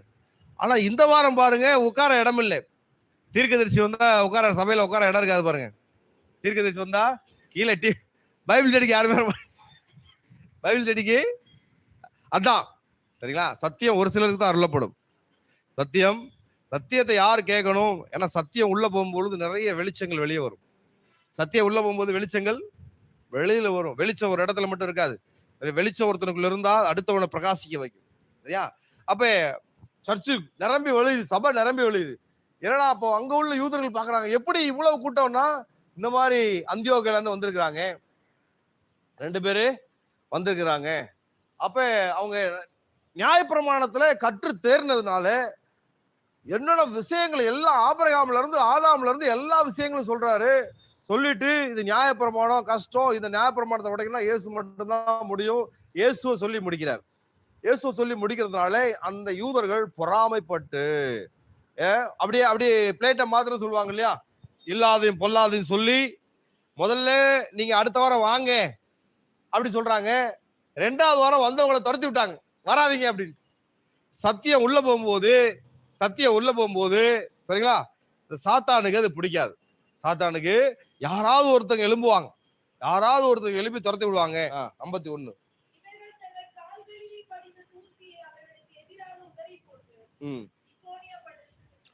இக்கோனியா பட்டணத்துக்கு போனார்கள். சரி, நம்ம ஸ்லைட் பண்ணலாம். சத்தியத்தை சொல்றதுக்கு தேசம் விட்டு தேசம், எல்லை விட்டு எல்லாம் வந்திருக்காங்க. சரிங்களா?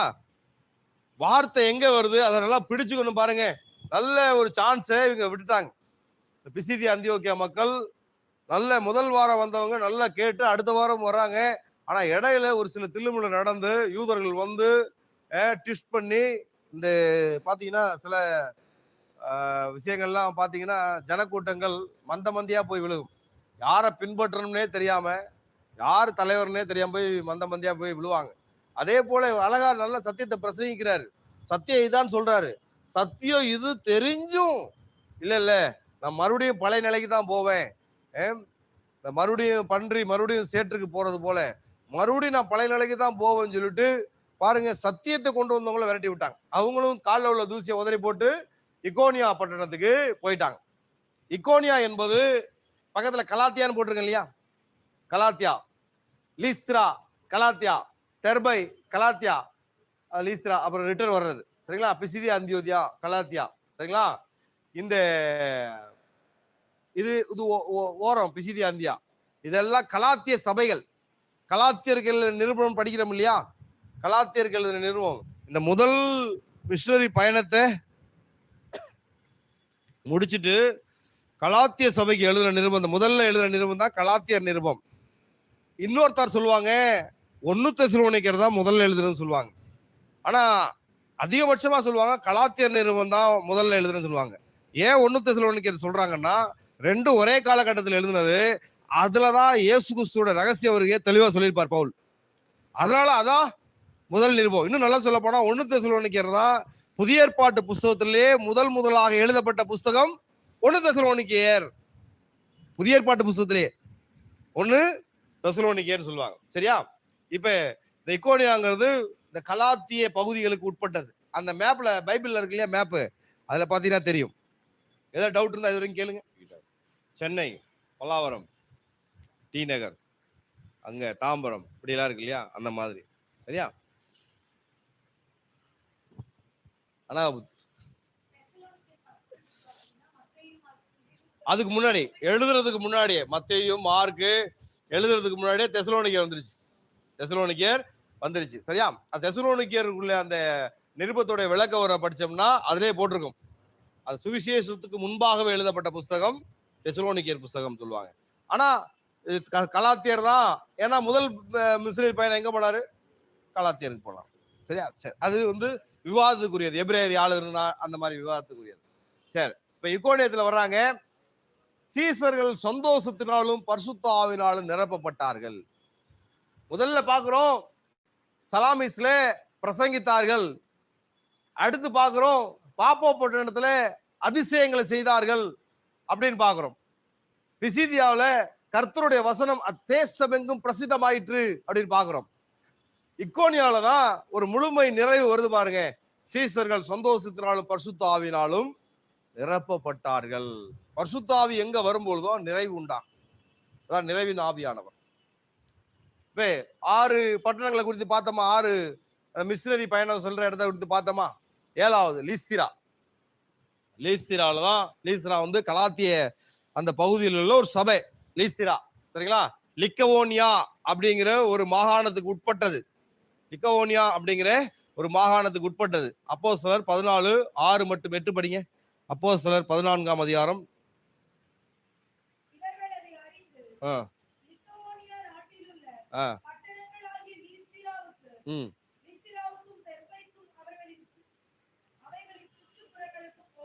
எட்டாவது வசனம் படிங்க.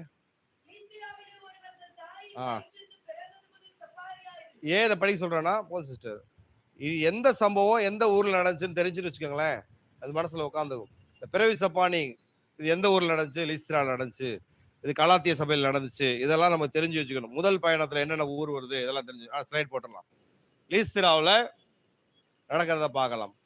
இந்த பேதுரும் யோவானும் நடந்து போகும்போது ஒரு பிறவி சப்பானியை பார்த்து, வெள்ளியும் பொண்ணு என்னிடத்துல இல்லை, கர்த்தராகிய நசரேயனாகிய இயேசு கிறிஸ்து நாமத்தினாலே எழுந்து நடன்னு சொல்றத பார்க்கலாம். அதே மாதிரி அந்த சம்பவம் பிறவி சப்பானியா, பிறவி சப்பானி இந்த இடத்துல இந்த லிக்கவோனியா அப்படிங்கிற ஒரு நாடு வந்து இந்த லீஸ்திராங்கிற பகுதி வந்து ஒரு கிராமம். எப்படி ஒரு கிராமம்? லீஸ்திரா மாவட்டம் ஒரு பழமையான கிராமம், பழமையான கிராமம். இக்கோனியாவில இருந்து 24 மைல் தெற்கே அமைந்திருக்கிறது. இதுல இருந்து 24 மைல். ஒவ்வொரு இதுக்கும் நான் ஒவ்வொரு ஊருக்கும் அந்தியோக்கியா பத்தி சிறப்பு, செலுக்கியா பத்தி சிறப்புலாம் தனித்தனியா எழுதி வச்சிருக்கிறேன். முடிஞ்சா நான் முடிவுல சொல்றேன், சரிங்களா?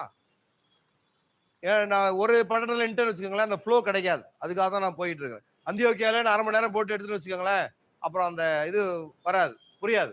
இப்போ லீஸ்திராங்கிறது ஒரு பழமையான கிராமம். பழமையான கிராமம்னா இந்த மந்திரங்கள், கட்டுக்கதைகள், பேய் வருது, பேய் ஓடுது, இதெல்லாம் நடக்கிறதுல இதெல்லாம் நடக்கிற ஒரு கிராமம்.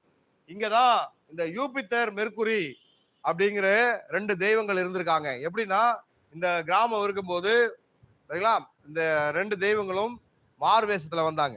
நான் சொல்றது கட்டுக்கதைய இப்ப நான் உங்களுக்கு சொல்றேன். கட்டுக்கதைய சொல்றேன். லீஸ்திராவுக்கு இவங்க வந்தாங்களாம். யாரு?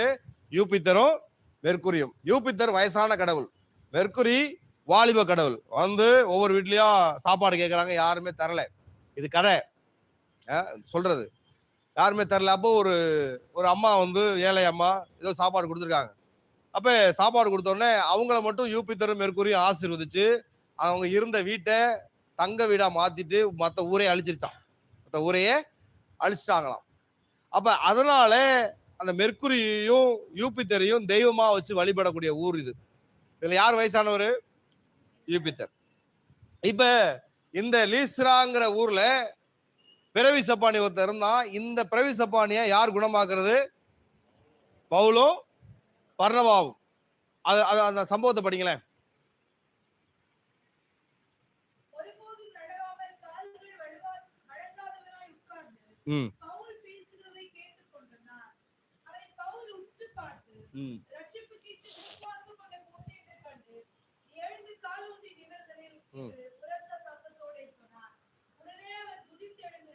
ஆமென். படிங்க சிஸ்டர்.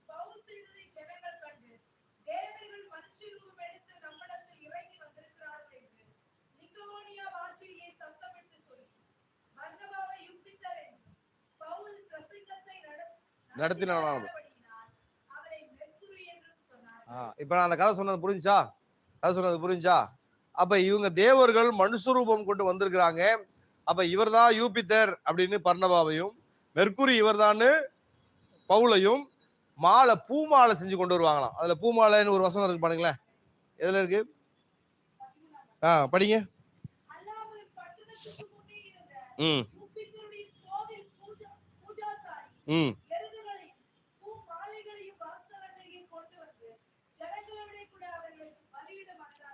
பாருங்க, ஒரு அதிசயத்தை பார்த்த உடனே பூ மாலை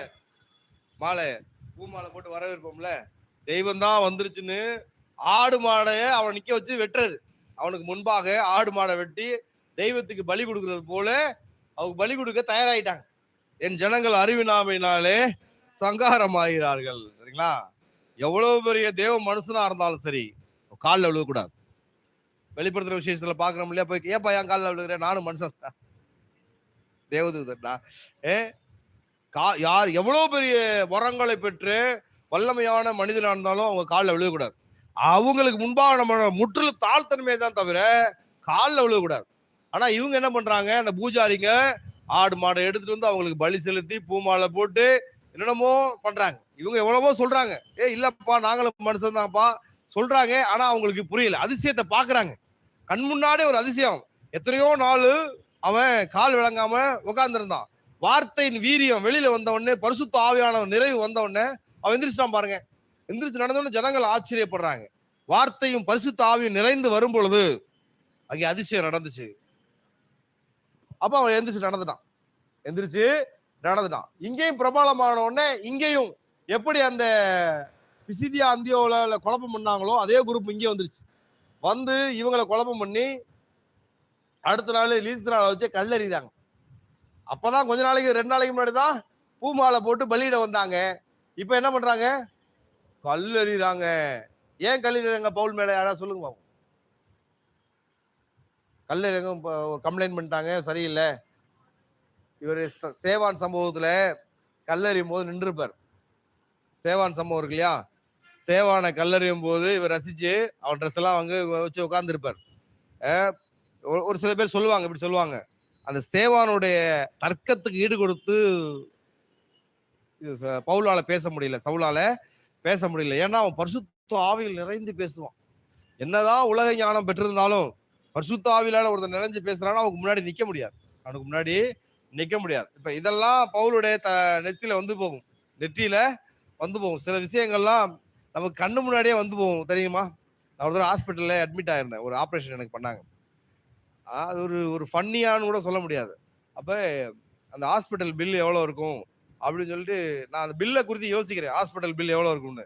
அந்த பஸ்ல எல்லாம் போகும் பாருங்க, டி நகர் 5T டி நகர் இப்படி போகும் தெரியுமா, என் நெத்தியில இப்படி ஓடுது 11,350 11,300 அது அப்படியே ஓடுது. இங்க விஜய் ஹாஸ்பிட்டல்ல என்னடா 11,350 போனா எங்க தம்பி வரான், ஏய் பில்லு இவ்வளவுதான்டா 11,350 ரூபா அப்படிங்கிறான். எனக்கு அவ்வளவு பெரிய ஆச்சரியம். எனக்கு அப்படியே சிகப்பு கலர்ல பஸ்ல ஓடும் தெரியுமா, அதே மாதிரி பில்லு எவ்வளவு இருக்கும். ஏன்னா நான் ஒரு 20,000 அவ்வளவுதான் வச்சிருக்கிறோம். அப்ப சொல்லும் போது ஏய் இவ்வளவுதானா பில்லு அப்படிங்கிறான். எனக்கு அவ்வளவு ஒரு ஆச்சரியமா, சில தரிசனங்களை அப்படி ஏன்னா சபையில நின்று போய் சொல்லக்கூடாதுல்ல, இங்க நின்றுட்டு இப்படி நெத்தியில இப்படி ஓடுது. சோத்ராண்ட கரெக்டா சில விஷயங்களை காட்டு. ஏன்னா நான் வந்து மறுபடியும் அப்போ வந்து அந்த ஆபரேஷன் நடந்தது வந்து ஒரு 10-15 வருஷத்துக்கு முன்னாடி. அப்பெல்லாம் அந்த ஜிபே இந்த வசதி எல்லாம் இல்ல, யாருக்காவது போன் பண்ணி இன்னொரு தம்பி தான் பணம் எடுத்து வரணும். அப்ப நான் கேட்கும் போது இவ்வளவுதான் வருது, அப்ப நமக்கு உள்ள இருக்குது. அப்ப இன்னொரு தம்பி வந்து சொல்றான் இவ்வளவுதான்டா வருது அப்படின்னு சொல்றான். அப்ப சில விஷயங்களை தரிசனமா காட்டுவார், எப்பயும் காட்ட மாட்டார், எப்பயும் சில இதுல வெளிப்பாட காட்டுவார். நான் இப்ப எதுக்கு சொன்னத, கல்லறி இப்ப பவுலுக்கு அவனை கல்லறியும் போது நின்னு பார்த்தேல, உனக்கு கல்லறிஞ்சா உனக்கு எப்படி இருக்கும், உனக்கு கல்லறிஞ்சா உனக்கு எப்படி இருக்கும். அவனை கல்லறிஞ்சு கொன்னே விட்டாங்க. ஆனா இவன் கர்த்தரால எடுத்து பயன்படுத்தணும் படணும்னு சொல்லிட்டு, நான் தெரிந்து கொண்ட பாத்திரம்னு சொல்லிட்டு தேவன் அவனுக்கு ஜீவனை கொடுத்தார். கல்லறிஞ்சவனா அது நிக்க முடியுமா? அந்த பழைய ஏற்பாட்டுல மோசே சொல்றாரு, ஓய்வு நாள்ல எவனும் விறகு பறக்க போக கூடாதுன்னு. ஒருத்தன் போய் விறகு பறக்க போயிட்டான், விறகு பறக்கிறவனை போய் கல்லறிஞ்சு கொண்டுட்டாங்க, கல்லறிஞ்சு கொண்டுட்டாங்க, ஆகான கல்லறிஞ்சு கொண்டுட்டாங்க. இது மாதிரி ஸ்தேவான கல்லறிஞ்சு கொண்டுட்டாங்க, இவனையும் கல்லறிஞ்சு கொண்டுட்டாங்க. இந்த இடத்துலதான் பவுல் சொல்லுவாரு, இந்த இடத்துல இருக்கலாம், நான் 3ஆம் மானம் வரைக்கும் எடுத்துக்கொள்ளப்பட்டேன் சொல்றாரா ஒரு இடத்துல. 3ஆம் மானம் வரைக்கும் அது இந்த இடம்னு சொல்லுவாங்க.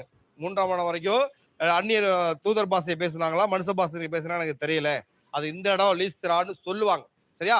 அப்ப இந்த லீஸ்திராவுல முதல்ல புகழ்ந்தவங்க இப்ப கல்லறிறாங்க, பவுல கல்லறிறாங்க. கல்லறிஞ்சிட்டு அடுத்த உடனே நகரத்துக்கு புறம்பாக்கி போட்டுருவாங்க. போட்ட உடனே இவன் எனக்கு போதும், இந்த பயணம் போதும் சொல்லிட்டு மறுபடியும் அந்தியோக்கா போயிருக்கான். போதும்டா மிஷினரி போதும், நீயும் போதும், ஊழியம் போதும் அப்படின்னு சொல்லிட்டு போயிருக்கலாம். ஆனா அடுத்து எங்க போறாரு? தெருப்பைக்கு போறாரு. நான் ஒரு பாஸ்டரோட சாட்சி கேட்டேன், டிபிஎம் சர்ச் தான். அப்ப இங்க இருந்து சென்னையில இருந்து மிஷினரி, அவங்க சொந்த ஊர் திருச்சி, அவர் இந்த ஊழியர் உற்சாகமான ஊழியரா இருக்கிற அப்படின்னால அவங்க ஊருக்கு சுவிசேஷம் சொல்ல, திருச்சியில அறிவிக்கப்படாத இடத்துக்கு அந்த மைக்ல சுவிசேஷம் சொல்றாரு, கையில ஹேண்ட் மைக் வச்சுட்டு பேசுறாரு. ஒரு இடத்துல நல்லா சுவிசேஷம் சொல்றா, மக்கள் கேட்கறாங்க. அடுத்த இடத்துல போய் சொல்றாரு, பாருங்க அவனை போட்டு நல்லா அடின்னு அடிச்சு வாயை உடைச்சிட்டாங்க, வாயெல்லாம் ரத்தம் ஓடுது, பல்லுலாம் உடஞ்சிருச்சு. இவரு சீனியர் பாஸ்டர் போன் பண்றாரு, இந்த மாதிரி சுவிசேஷம் சொல்ற இடத்துல என்னை போட்டு அடிச்சுட்டாங்க, பல்லு உடஞ்சி வாயெல்லாம் உடஞ்சி ஹாஸ்பிட்டல்ல இருக்கேன். அப்படியா, எப்ப டிஸ்சார்ஜ் ஆயிடுவேன்? டிஸ்சார்ஜ்லாம் இல்லை, நான் வெளியில வந்துட்டேன் அப்படின்னு. சரி நாளைக்கே நீ ஒரு நாள் ரெஸ்ட் எடுத்து நாளைக்கே நீ சென்னைக்கு வந்துருந்தோடனே இவருக்கு அந்த சீனியர் பாஸ்டருக்கு ஒரு சந்தேகம், என்னடா இன்னும் வர காணோம்னு சொல்லிட்டு போன் பண்றாரு, எங்க இருக்க அப்படின்னு. இங்கதான் சுவிசேஷம் சொல்லிக்கிட்டு இருக்கேன், இங்கதான். அவன் பாருங்க அடிச்சு பல்ல உடைச்சும் திரும்ப ஊருக்கு வர விரும்பல. அவனுக்கு அந்த அந்த சுவிசேஷம் வாஞ்ச மறுபடியும் பக்கத்துல இடத்துல போய் சுவிசேஷம் சொல்லிட்டு இருக்காங்க. அவர் என்ன சொன்னாரு, ஏன் என்ன அடிச்சு போட்டு மைக்கெல்லாம் வாங்கி வச்சுக்கிட்டாங்க, போலீஸ் ஸ்டேஷன்ல ஹேண்ட் ஓவர் பண்ணிட்டாங்கன்னா இவர் தன்னுடைய இன்ஃபுளுன்ஸை பயன்படுத்தி அந்த மைக்கை வாங்கி கொடுத்து கேஸ் இல்லாம பார்த்து நீ அனுப்பிச்சு மெட்ராஸ் போற அனுப்பிச்சு விட்டா மெட்ராஸ்க்கு வர வேண்டியதானே, சென்னைக்கு வர வேண்டியதானே. அவர் என்ன பண்றாரு, மறுபடியும் ஒரு இடத்துல போய் சுவிசேஷம் சொல்றாரு. பாருங்க, அந்த வாஞ்சை இருந்தா தான் ஊழியம் பண்ண முடியும். வாஞ்சை இல்லைன்னா, எங்க அப்பா ஊழியக்காரரு, நான் ஊழியம் பண்றேன், முடியாது. வாஞ்சை இருக்கணும். அப்ப கல்லறிந்தாலும் மறுபடியும் தெர்ப போறாரு. தெர்பையிலையும் சுவிசேஷம் பிரசங்கிச்சாரு. அநேகரை சீசராக்கினார். அநேகரை சீசராக்கினார். ஊழியத்துல அவமானம் வர்றது நிச்சயம்தான். எல்லாரும் ஊழியத்துல ஊழியக்காரங்களே சூத்திரையா சூத்திரையா அப்படின்னு சொல்லுவாங்க. நல்ல உற்சாகமா இருக்கும், ஒரு மதிப்பு மிக்கதா இருக்கும். ஆனா எல்லா இடத்துலயும் அப்படி கிடைச்சிடாது. சில சமயத்துல பயங்கரமா திட்டுவாங்க, பயங்கரமா கெட்ட வார்த்தையில திட்டுவாங்க, வேற மாதிரி எல்லாம் பண்ணுவாங்க. நம்ம நிறைய பார்க்கலாம். சரிங்களா? ஊழியக்காரனுக்கு எல்லா இடத்துலயும் நல்ல மதிப்பு கிடைக்காது. எல்லா இடத்துலயும் நல்ல மதிப்பு கிடைக்காது. அதெல்லாம் பொறுத்துட்டு தான் போகணும். இப்ப லீஸ்திராவுல கல்லடி வாங்கினவர் தெர்பையில போய் பேசாம இருந்தாரா? அங்கேயும் போய் பேசுறாரு. இயேசுவை பத்தி பேசுறாரு, ஜீவனை பேசுறாரு. பேசி சுவிசேஷத்தை பிரசங்கித்து அநேகரை, ஒரு சில பேரை இல்ல, அநேகரை சீசராக்கினார். அல்லேலூயா. அடுத்து தெர்பையில இருந்து மறுபடியும் லீஸ்திரா போறார். அடி வாங்கின இடத்துக்கு போறார். லீஸ்திரால தான் அடிச்சாங்க, இனிமே நான் அந்த ஊருக்கு போக மாட்டேன் அப்படின்னு சொல்லல. மறுபடியும் லீஸ்திரா போறார். அப்போஸ்தலர் 14:21 படிச்சீங்கன்னா தெரியும். என்ன போட்டிருக்கும்? சீசருடைய மனதை திடப்படுத்தி, அதுல இருக்கு பிரதர், சதீஷ் அதுல இருக்குது. இதுல தான் நான் சொல்ல போறேன். லீஸ்திரா சீசருடைய மனதை திடப்படுத்தி விசுவாசத்தில் நிலைத்திருக்கும்படி அவர்களுக்கு புத்தி சொல்லி, நாம் அநேக உபத்திரங்களின் வழியாய் தேவனுடைய ராஜ்யத்துல பிரவேசிக்க வேண்டும் என்று சொன்னார்கள். இந்த இடத்துலதான் பவுல கல்லறிஞ்சாங்க இல்லையா? எந்த இடத்துல கல்லறிஞ்சாங்க? லீஸ்திராலதான் கல்லறியும் போது இருந்த ஒரு நபர் தான் தீமோத்தேயு. ஸ்தேவான் கல்லறியும் போது நின்னவன் பவுல். பவுல் எழும்புறான். லீஸ்திராவுல கல்லறியும் போது பக்கத்துல நின்னவன் தீமோத்தேயு. தீமோத்தேயு இங்க இருந்து எழும்புறான். நம்ம பின்னாடி பார்க்கலாம். இதெல்லாம் ஒரு ஹிண்ட். சரிங்களா? சின்ன சின்ன ஞாபக குறிக்கா வச்சுக்க வேண்டியது. இதெல்லாம் நீங்க எழுதி வச்சுக்கணும், எப்படி என்னன்னு சொல்லிட்டு. தீமோத்தேயை பத்தி படிக்கும் போது இதெல்லாம் வரும். சரியா? லீஸ்திராவுல மறுபடியும் போய் சொல்றாரு. இப்ப போயிட்டு தெர்பை, இந்த தெர்பை தான் முக்கியமான இடம். தெர்பையில இருந்து மறுபடியும் இந்த இவங்களுடைய பயணம் அப்படியே ரிட்டர்ன் வருது. தெர்பையில இருந்து பின்னோக்கி வருது. தெர்பையில இருந்து பயணம் பின்னோக்கி போன இடத்துக்கு மறுபடியும் போறாங்க. சும்மா போல, திடப்படுத்துறாங்க. போய் திடப்படுத்துறாங்க. ஏன்னா சீசர்கள்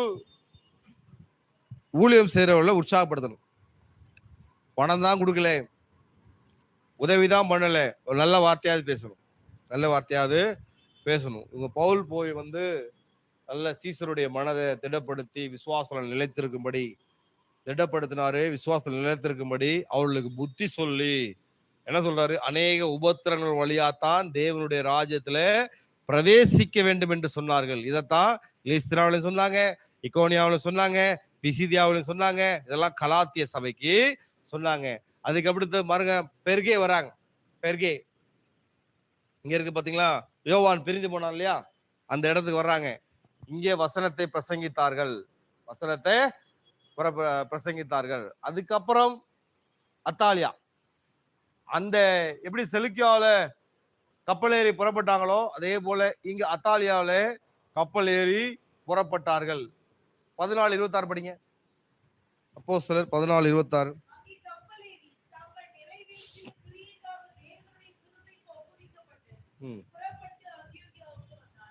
அந்தியோகியாவுக்கு வந்தார்கள். நல்ல கொஸ்டின். பவுல், பர்னபா. ஆனா யாருக்கு கல்லடி விழுந்துச்சு? பவுல் தான். பவுல் தான் ரொம்ப துடிப்பு மிக்க பேசுறாரு. பவுல் தான். பர்னபாவுக்கு கல்லறி விழுகலை. பர்னபாவுக்கு கல்லறி விழுகலை. நான் ஒரு புக்ல படிச்சேன். என்ன போட்டிருக்குன்னா, பவுல் அந்த பர்னபா அந்த இடத்துல இல்லாம இருந்திருக்கலாம், அல்லது கல்லறியும் போது ஓடி வந்திருக்கலாம். ஓடி வந்தா தப்பிச்சு இல்லை, கல்லறியதை பார்த்து வந்திருக்கலாம். ஆனா வேதம் யாரை குறிப்பிடுது? பவுல மட்டும் தான் குறிப்பிடுது கல்லறிப்பட்டாங்கன்னு சொல்லிட்டு. அதுக்காக பர்னபா ஓடி போய் ஒளிஞ்சிட்டான் அப்படிலாம் கிடையவே கிடையாது. ஏன்னா பர்னபா நல்ல மனுஷன். சரிங்களா? அவன் அவ்வளவு பெரிய தியாகத்தை பண்ணிருக்கான், சொத்தையை வித்துட்டு வந்திருக்கிறான். கல்லறிக்கு பயந்தெல்லாம் ஓட மாட்டான். கல்லறிக்கு பயந்தெல்லாம். ஆனா வேதம் பவுல மட்டும் தான் குறிப்பிட்டு இருக்குது. இது சதீஷ், பவுலின் கடிதங்களின் காலவரிசையின்படி தோராயமாக புல்லட் பாயிண்ட்ஸ் அதுல போட்டிருக்கும் பாரு.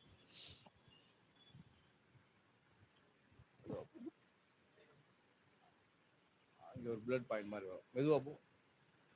அடுத்து அடுத்து அடுத்து அடுத்து அடுத்து அடுத்து அடுத்து அடுத்து அடுத்து இதான் எல்லாம் பண்ணு. பவுலுடைய எழுத்து ஆளுமை, பவுலுடைய எழுத்து ஆளுமை, சரிங்களா? பவுலுடைய எழுத்து ஆளுமையில குறித்து நம்ம பார்த்து முடிக்கலாம். இது போன வாரம் லைட்டா டச் பண்ணோம். பவுலுடைய முதல் மிஷனரி பயணம் இன்னும் முடியல, இதை சொல்லிட்டு தான் முடிக்க போறேன். பவுலுடைய முதல் மிஷனரி பயணம் இது இன்னும் முடிக்கணும்னு சொன்னா, இந்த அந்தியோக்கியானா எந்த பட்டணம், அந்தியோக்கியோட சிறப்பு, இந்த அந்தியோக்கியாவுக்கு பேதுருலாம் போயிருப்பாரு, அந்தியோக்கியால பேதுருலாம் போயிருப்பாரு. அந்த லீஸ்திராவுல பவுலை கட்டி வச்சு அடிச்ச இடத்துல ஒரு அப்போஸ்தலர் செயின்ட் பவுல் பில்லர்னு ஒரு போட்டோ இருக்குது, அதை நான் அடுத்த சொல்லும் போது பார்க்கலாம், சரிங்களா?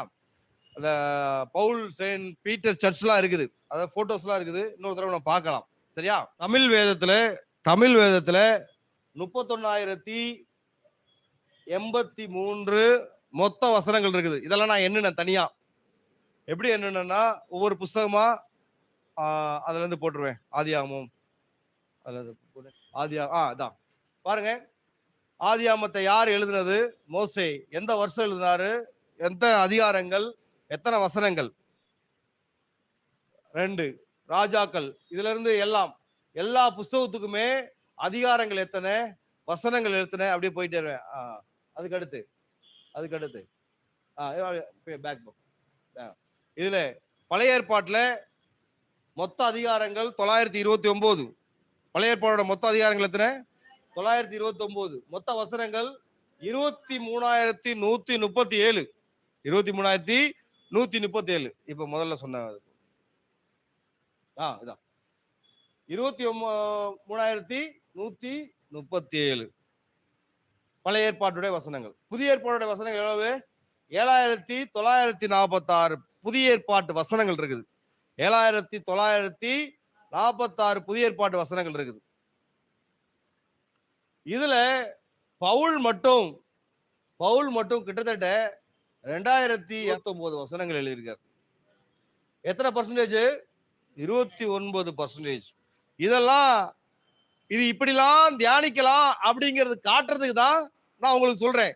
நீங்க இதை விட சிறப்பா இன்னும் டாப்பா பண்ணலாம், உங்களுக்கு உற்சாகம் இருந்துச்சுன்னா, சரிங்களா? அப்ப மொத்த வசனங்கள் எவ்வளவு? இதெல்லாம் இப்ப பவுலுடைய எழுத்து ஆளுமை எப்படி? மொத்தம் சுவிசேஷ நூல் 4, மத்தேயு, மார்க்கு, லூக்கா, யோவான். வரலாற்று நூல்னா அப்போஸ்தலர் நடபடிகள் 1, நிருபங்கள்னா கடிதங்கள், பவுல் எழுதுனது, பேதுரு எழுதுனது, யோவான் எழுதுனது, இதெல்லாம் நிருபங்கள். அப்புறம் தீர்க்கதரிசனம் 1, என்னது? வெளிப்படுத்துற விசேஷம். அப்ப இந்த புதிய ஏற்பாட்டுல பவுலுடைய எழுத்தாளுமை பாருங்க. பவுல் மொத்தம் 14 புஸ்தகங்கள் எழுதியிருக்காரு. எத்தனை புஸ்தகங்கள்? 14. 13 கன்ஃபார்ம்.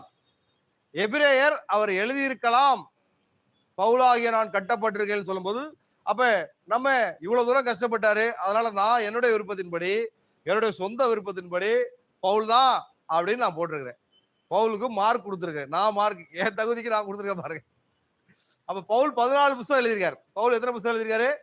14 புஸ்தகம் எழுதியிருக்காரு. அதுல முதல் புஸ்தகம் எது? கலாத்தியர் அல்லது தெசலோனிக்கேயர். ஏன் தெசலோனிக்கேயர் முதல் புத்தகமா இருக்குன்னு சொல்றாங்க? இயேசுவோட ரகசிய வருகை சொன்னதுனால அது சொல்லுவாங்க.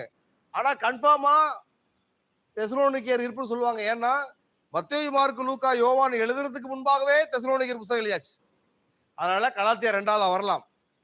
இது மாறி இருக்கிறதுனால சாய்ஸ் குட்டாச்சு. அப்ப இத்தனை புஸ்தகம் இருக்கு இல்லையா? புதிய ஏற்பாட்டுல எத்தனை புஸ்தகம்? மொத்தம் 27. பழைய ஏற்பாட்டுல 39, மொத்தம் 66. இந்த 27 புஸ்தகத்துல 8 ஆசிரியர்கள் இருக்காங்க. எத்தனை ஆசிரியர்கள்? 8 ஆசிரியர்கள் இருக்காங்க. எல்லாத்தையும் தாண்டி முன்னாடி இருக்கிறது யாரு? பவுல் இருக்காரு. யாரை தாண்டி இருக்காருன்னா பேதுருவை தாண்டி இருக்காரு. முதல்ல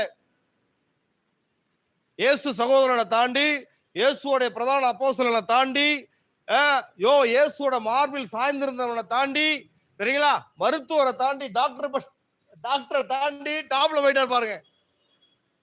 முதல்ல அப்போஸ்தலர் 13:1 யார் ஃபர்ஸ்ட்ல இருந்தது? பர்னபா இருந்தார். ஆரம்பத்திலே நல்லவங்களா இருக்கலாம், கெட்டவங்களா இருக்கலாம், உங்களுக்கு முன்னாடி இருக்கலாம், எழும்பி வரலாம். ஆனா நீங்க கர்த்தருக்குள்ள உங்க வேலையை சரியா செய்யும் போது அப்படியே தூக்கி உங்களை நிப்பாட்டுவார் மேல. அவர் தூக்கிட்டாருன்னா யாரும் உங்களை பிடுங்க முடியாது, யாரும் கீழே இருக்க முடியாது. சிலர் உங்களை மறைக்கலாம், கர்த்தர் மகிமைப்படுத்துவார். அல்லேலூயா. அப்ப பாருங்க, இயேசு சகோதரனை தாண்டி, யாக்கோபை தாண்டி, ரத்த சாட்சி இதெல்லாம் தாண்டி, பேதுருவை தாண்டி, மார்க்கை தாண்டி, எல்லாத்தையும் தாண்டி பவுல் மேல போயிட்டார். 14 புத்தகங்கள் எழுதியிருக்காரு, 100 அதிகாரங்கள் அடிச்சிருக்காரு. பாருங்க, செஞ்சுரி அடிச்சிருக்காரு. அதுக்காகவே கைத்தட்டலாம் அவருக்கு. செஞ்சுரி அடிச்சிருக்காரு அவரு. 100 அதிகாரங்கள் எழுதியிருக்கிறார். 100 அதிகாரங்கள்ல 2329 வசனங்கள் எழுதியிருக்காரு. சரிங்களா?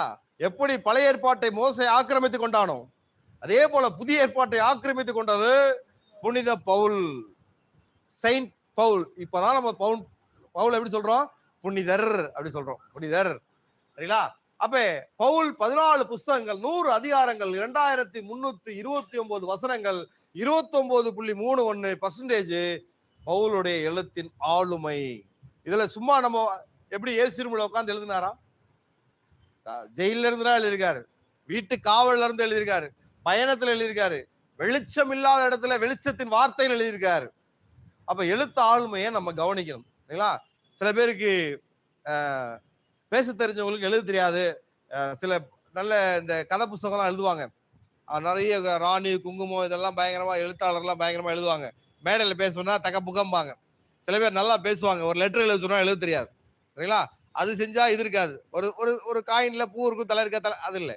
ஆனா பவுல் சூப்பரா பிரசங்கிப்பார், சூப்பரா கிளாஸ் எடுப்பார், சூப்பரா எழுதுவார், சூப்பரா அதிசயங்களை அற்புதங்கள் நடக்குவார். பன்முக திறமை வாய்ந்தவர் பவுல். எல்லாமே ஸ்டஃப் நிறைய இருக்குது அவருக்கு. அதே போல நம்ம குண்டு சட்டிகளை குதிரை ஓட்டாம நமக்கு சுற்றி உள்ளதுல என்னென்னலாம் தெரிஞ்சுக்கலாம், அதெல்லாம் நிறைய தெரிஞ்சுக்கணும். பவுலுடைய நான் பாருங்க, நான் இந்த கிளாஸ் எப்படி இருக்கலாம், அந்தியோக்கியா பத்தி நிறைய டீடைல்ஸ் இருக்கு, சொல்ல முடியாத அளவுக்கு. அந்தியோக்கியா பத்தி, செலுக்கியா பத்தி, பெர்கியை பத்தி, சலாமி பத்தி, இதெல்லாம் நிறைய. யாரு இந்த ஊரை யாரு தொடங்கினது, இந்த ஊர் எப்படி அழிச்சு, இந்த ஊருக்கு இப்ப புது பேர் என்ன, இதெல்லாம் எழுதிட்டு வந்தேன். ஆனா டைம் இல்லை, 1.5 மணி நேரம் ஆயிடுச்சு, 1.5 மணி நேரம் ஆயிடுச்சு. அப்ப தமிழ்ல மொத்தம், தமிழ் வேதத்துல மொத்தம் எத்தனை வசனங்கள் இருக்குது? 31,000 எழுதிருக்க. இதே ஞாபகம் வச்சுக்கோங்க, எத்தனை வசனங்கள் இருக்குது, எத்தனை அதிகாரங்கள் இருக்குது, இதெல்லாம் நீங்க எழுதி வச்சுட்டீங்கன்னா பரிசுத்த ஆவியானவர் திருவுளம் பற்றுவார், உங்களை புதிய ஊழியத்தை கொடுப்பார், மற்றவங்க செய்ய முடியாத உங்கள்ல இருந்து செய்வார். அதனால நான் இன்னைக்கு நிறைய ஸ்லைடு எடுத்து வந்தேன் பாருங்க. பவுல் டயத்தை சாப்பிட்டார், நான் சாப்பிடல. பவுல் தான் நிறைய விஷயத்த, பர்னபாவை குறித்து நிறைய எழுதிட்டு வந்தேன். பர்னபாவுக்கு ஒரு ஸ்லைடு போட்டு, ஆறுதலின் மகன் எப்படி பேர் வந்துச்சு, அவர் எந்த ஊரு, எப்படிலாம் விட்டு கொடுத்தாரு, ஏன் அவர் பிரிஞ்சு போனாரு, சண்டை, கோபம், பவுல் பயங்கரமா கோவப்பட்டார் அந்த இடத்துல. ஏன் பர்னபாவும் பவுலும் பயங்கரமா கோவப்பட்டாங்க, ஏன் பிரிஞ்சாங்க, இதெல்லாம் நிறைய. அடுத்த வாரம் நான் பர்னபா பத்தி, நான் அடுத்த வாரமும் பவுலுடைய முதல் மிஷனரி பயணத்தை முடிஞ்ச அளவுக்கு பார்த்துட்டு 2வது மிஷனரி பயணத்துக்கு போகலாம். யாருக்காவது டவுட் இருக்குதா? கரெக்டா 8 ஆக போகுது, ஒரு 5 நிமிஷம் டைம் தரேன். யாருக்காவது டவுட் இருந்தா கேட்கலாம். அடுத்து ஒரு ஸ்லைட் மட்டும் பார்க்கலாம், இன்னும் ஒரு 3 நிமிஷம் இருக்குது.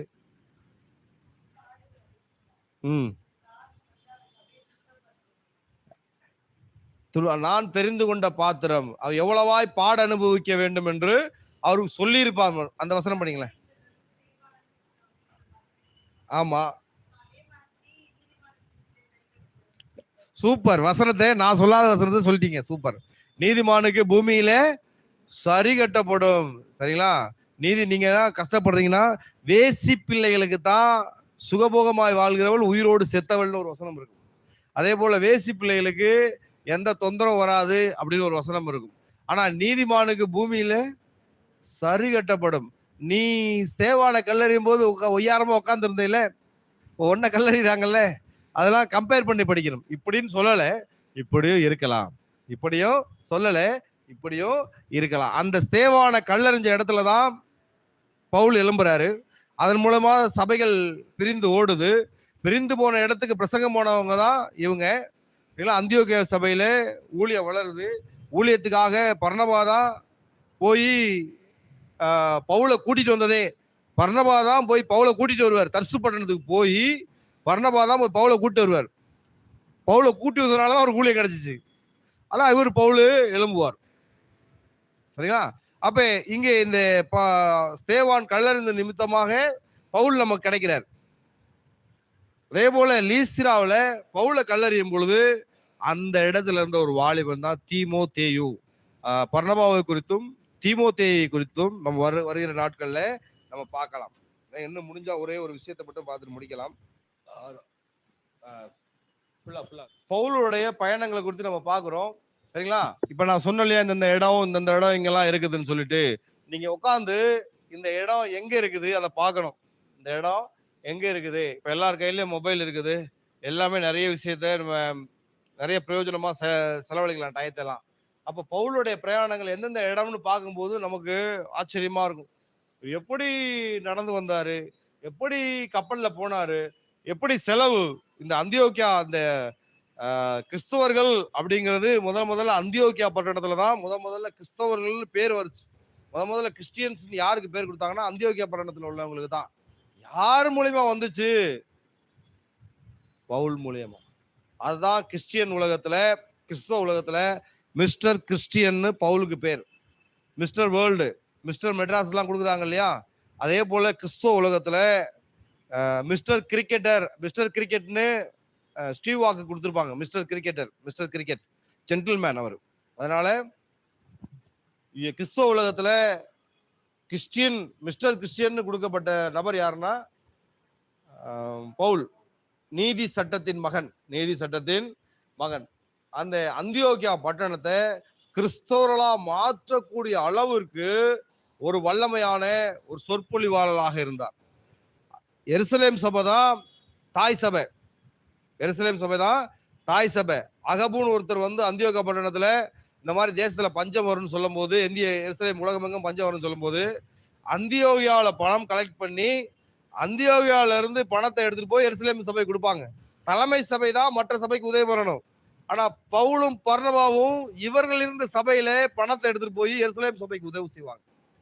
அப்ப ஒரு காலகட்டத்துக்கு பிறகு பிரதான அப்போஸ்தலர்களை காட்டுல எழுச்சி பெறக்கூடிய ஒரு நிலைமையில யார் இருக்கிறது? பவுல். ஏன்னா பரிசுத்த ஆவியினால நிரம்பி இருக்கிறான். இதை குறித்து நம்ம அடுத்த வாரம் பார்க்க போறோம். அந்தியோக்கியா குறித்து நிறைய விஷயங்கள். முதல் மிஷனரி பயணத்தை இந்த வாரம் விடுபட்டதை சொல்லிட்டு அடுத்த வாரம் 2வது மிஷனரி பயணத்தோட அறிமுகம் பார்க்கலாம். சரிங்களா? கர்த்தர் தாமே உங்களை ஆசீர்வதிப்பாராக. ஏதாவது சந்தேகங்கள் இருந்தா கேட்கலாம். எனக்கு தெரிஞ்சா சொல்றேன், தெரியலன்னா அடுத்த வாரம் நான் நோட்ஸ் எடுத்துட்டு சொல்றேன்.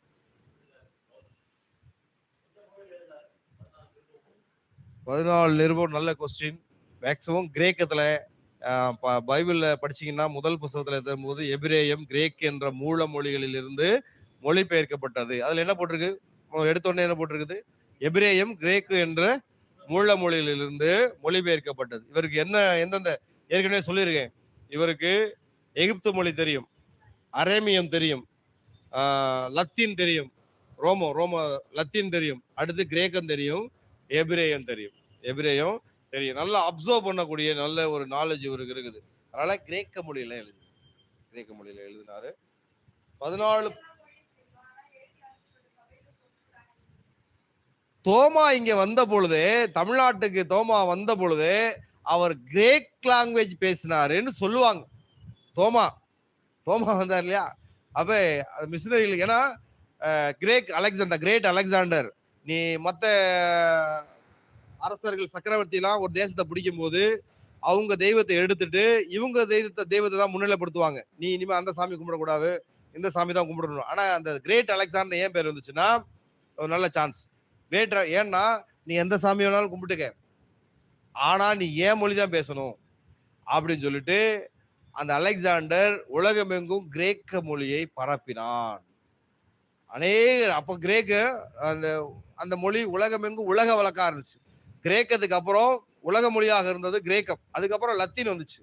அப்புறம் 1800கள்ல தான் ஆங்கிலம் உலக மொழியாக மாறினது. ஆங்கிலத்துக்கு முன்பாக இருந்தது லத்தீன் மொழி, லத்தீனுக்கு முன்பாக உலக மொழியாக இருந்தது கிரேக்கம். லத்தீன் வந்து ரோம், கிரேக்கத்துக்கு அப்புறம் ரோம் வந்துச்சு இல்லையா? ரோமுக்கு அப்புறம் இப்ப கூட்டணி ஆட்சி, அதுல ஆங்கிலம் இருக்கு. அப்ப இந்த கிரேக் வந்து தோமா கூட எதுல பேசினார்னா, இந்தியாவுக்கு வந்தப்போ இந்த பிராமணர்கள், இந்த பண்டிதர்கள், இவங்கெல்லாம் அந்த மொழியை துபாசினா என்னது? மொழிபெயர்ப்பாளர்கள் அதிகமா டிரான்ஸ்லேட் அதிகமா படிச்சு வச்சிருந்தது இந்த கிரேக்க மொழி. இதான் உலகம் எங்கும் பேசப்படக்கூடிய ரோம் வந்து உலகத்துக்கு சாலை வசதிகளை, வேர்ல்டு மேப்பை ஆர்கனைஸ் பண்ணி கொடுத்துச்சு. எங்க எப்படிலாம் பயணம் பண்ணணும்னு சொல்லிட்டு all the roads are leads to Rome அப்படின்னு ஒரு பழமொழி இருக்குது. எல்லா சாலைகளும் ரோமை நோக்கி பார்த்து கொண்டிருக்கன. அதாவது ரோம் தான் உலகத்துக்கு ரோட போட்டு கொடுத்தது. அதனாலதான் இயேசு எப்ப பிறந்தார்னா காலம் நிறைவேறின போது இயேசு பிறந்தார் ஒரு வசனம் வரும் கலாத்தியர்ல. காலம் நிறைவேறின போது என்ன காலம்னா உலகமெங்கும் பயணிக்கக்கூடிய வசதிகள், எந்தெந்த மேப்பு ரோமர் காலத்துலதான் உலகத்துக்கு மேப் செஞ்சாங்க. மேப்புங்கிற ஒரு இதே இந்த ரோமர் காலத்துலதான் தெளிவா வந்துச்சு. கிரேக்கர் காலத்துலதான் ரோடு நீ எங்கிட்டு வேணாலும் போட்டுக்க, ஆனா என் மொழியை தான் நீ பேசணும்னு சொல்லிட்டு அலெக்சாண்டர் அழகா செக்மேட் மாதிரி ஒரு ஒப்பார். சரிங்களா? ரோமர்கள் வந்து ரோடு போட்டு கொடுத்தாங்க. அலெக்சாண்டர் வந்து அதுக்கு முன்பாகவே மொழியை பிரசங்கிப்பது வச்சுட்டார். மொழியை உலகமெங்கும் பேச வச்சுட்டார். அலெக்சாண்டர் இந்தியா வரைக்கும் வந்தா தெரியுமா? இந்தியா வரைக்கும் வந்து எல்லா ஒரு சில பகுதியிலெல்லாம் பிடிச்சார். இப்ப இதுதான் புதிய ஏற்பாடு கிரேக்கில் தான் எழுதப்பட்டது. மூலமொழியாகிய எபிரேயம் கிரேக்கு என்ற அரமேயு என்ற மூல பாஷையிலிருந்து மொழிபெயர்க்கப்பட்டது அப்படின்னு நம்ம படிக்கிறோம் இல்லையா? அவ்வளவுதான். ஜெபம். ஸ்தோத்திரம். எல்லாம் எழுந்து நிற்கலாம். தகப்பனே, தெய்வமே, பரிசுத்த ஆவியானவரே, ஸ்தோத்திரம். நீ கொடுத்த கிருபைகளுக்காக நன்றி ராஜா. இந்த வேதபாட கூட்டத்தில் நீ மகிமைப்பட்டதுக்காக நன்றி. பவுலுடைய முதல் மிஷனரி பயணத்தை ஆண்டவரே கேட்கும்படி, ஆண்டவரை குறிப்பெடுத்துக் கொள்ளும்படி, ஆண்டவரை அடியேனுக்கும் ஆண்டவரே சோதரர் எங்களுடைய சகோதரருக்கு கொடுத்த கிருபைகளுக்காக நன்றி. ஆண்டவரை வந்தவர்களை மனமாற ஆசீர்வதிக்கிற ராஜா. இதை கேட்டு தரையில விட்டு செல்லாதபடி இதயத்துல எழுதி கொள்ளும்படி கிருபைகளை பாராட்டுங்க. பவுலோடு இடைப்பட்ட தேவன், ஆண்டவரை பவுலோடு திருவுளம் பற்றின தேவன், எங்களோடு திருவுளம் பற்றுங்க ராஜா. ஆண்டவரை எங்களையும் எடுத்து பயன்படுத்துங்க ராஜா. நாங்களும் உமக்காக எழும்பி பிரகாசிக்க உம்முடைய ஊழியம் செய்யுங்களை கிருபைகளை பாராட்டுங்க. வந்தவர்களை நான் மனமாற ஆசீர்வதிக்கிறேன். பிள்ளைகள் வாழ்ந்திருக்கட்டும், உமக்காக ஊழியம் செய்யட்டும். இயேசுவின் நாமத்தில் ஜெபங்கேளுங்கள் நல்ல பிதாவே, ஆமென். நான் சேர்ந்து சொல்லலாம். என் ஆத்மாவே கர்த்தரை ஸ்தோத்திரி, என் முழுவதுமே பரிசுத்த நாமத்தை ஸ்தோத்திரி. என் ஆத்மாவே கர்த்தரை ஸ்தோத்திரி, கர்த்தர் செய்த சகல உபகாரங்களை மறவாதே. ஆமென். கர்த்தராகிய இயேசு கிறிஸ்துவின் கிருபையும் பிதாவாகிய தேவனுடைய அன்பும் பரிசுத்த ஆவியானவருடைய அந்யோன்ய ஐக்கியமும் நடத்துதலும் ஆலோசனை நம்மோடு பிள்ளைகளோடு இருப்பதாக. ஆமென். கர்த்தர் உங்களை ஆசீர்வதிக்கிறார்.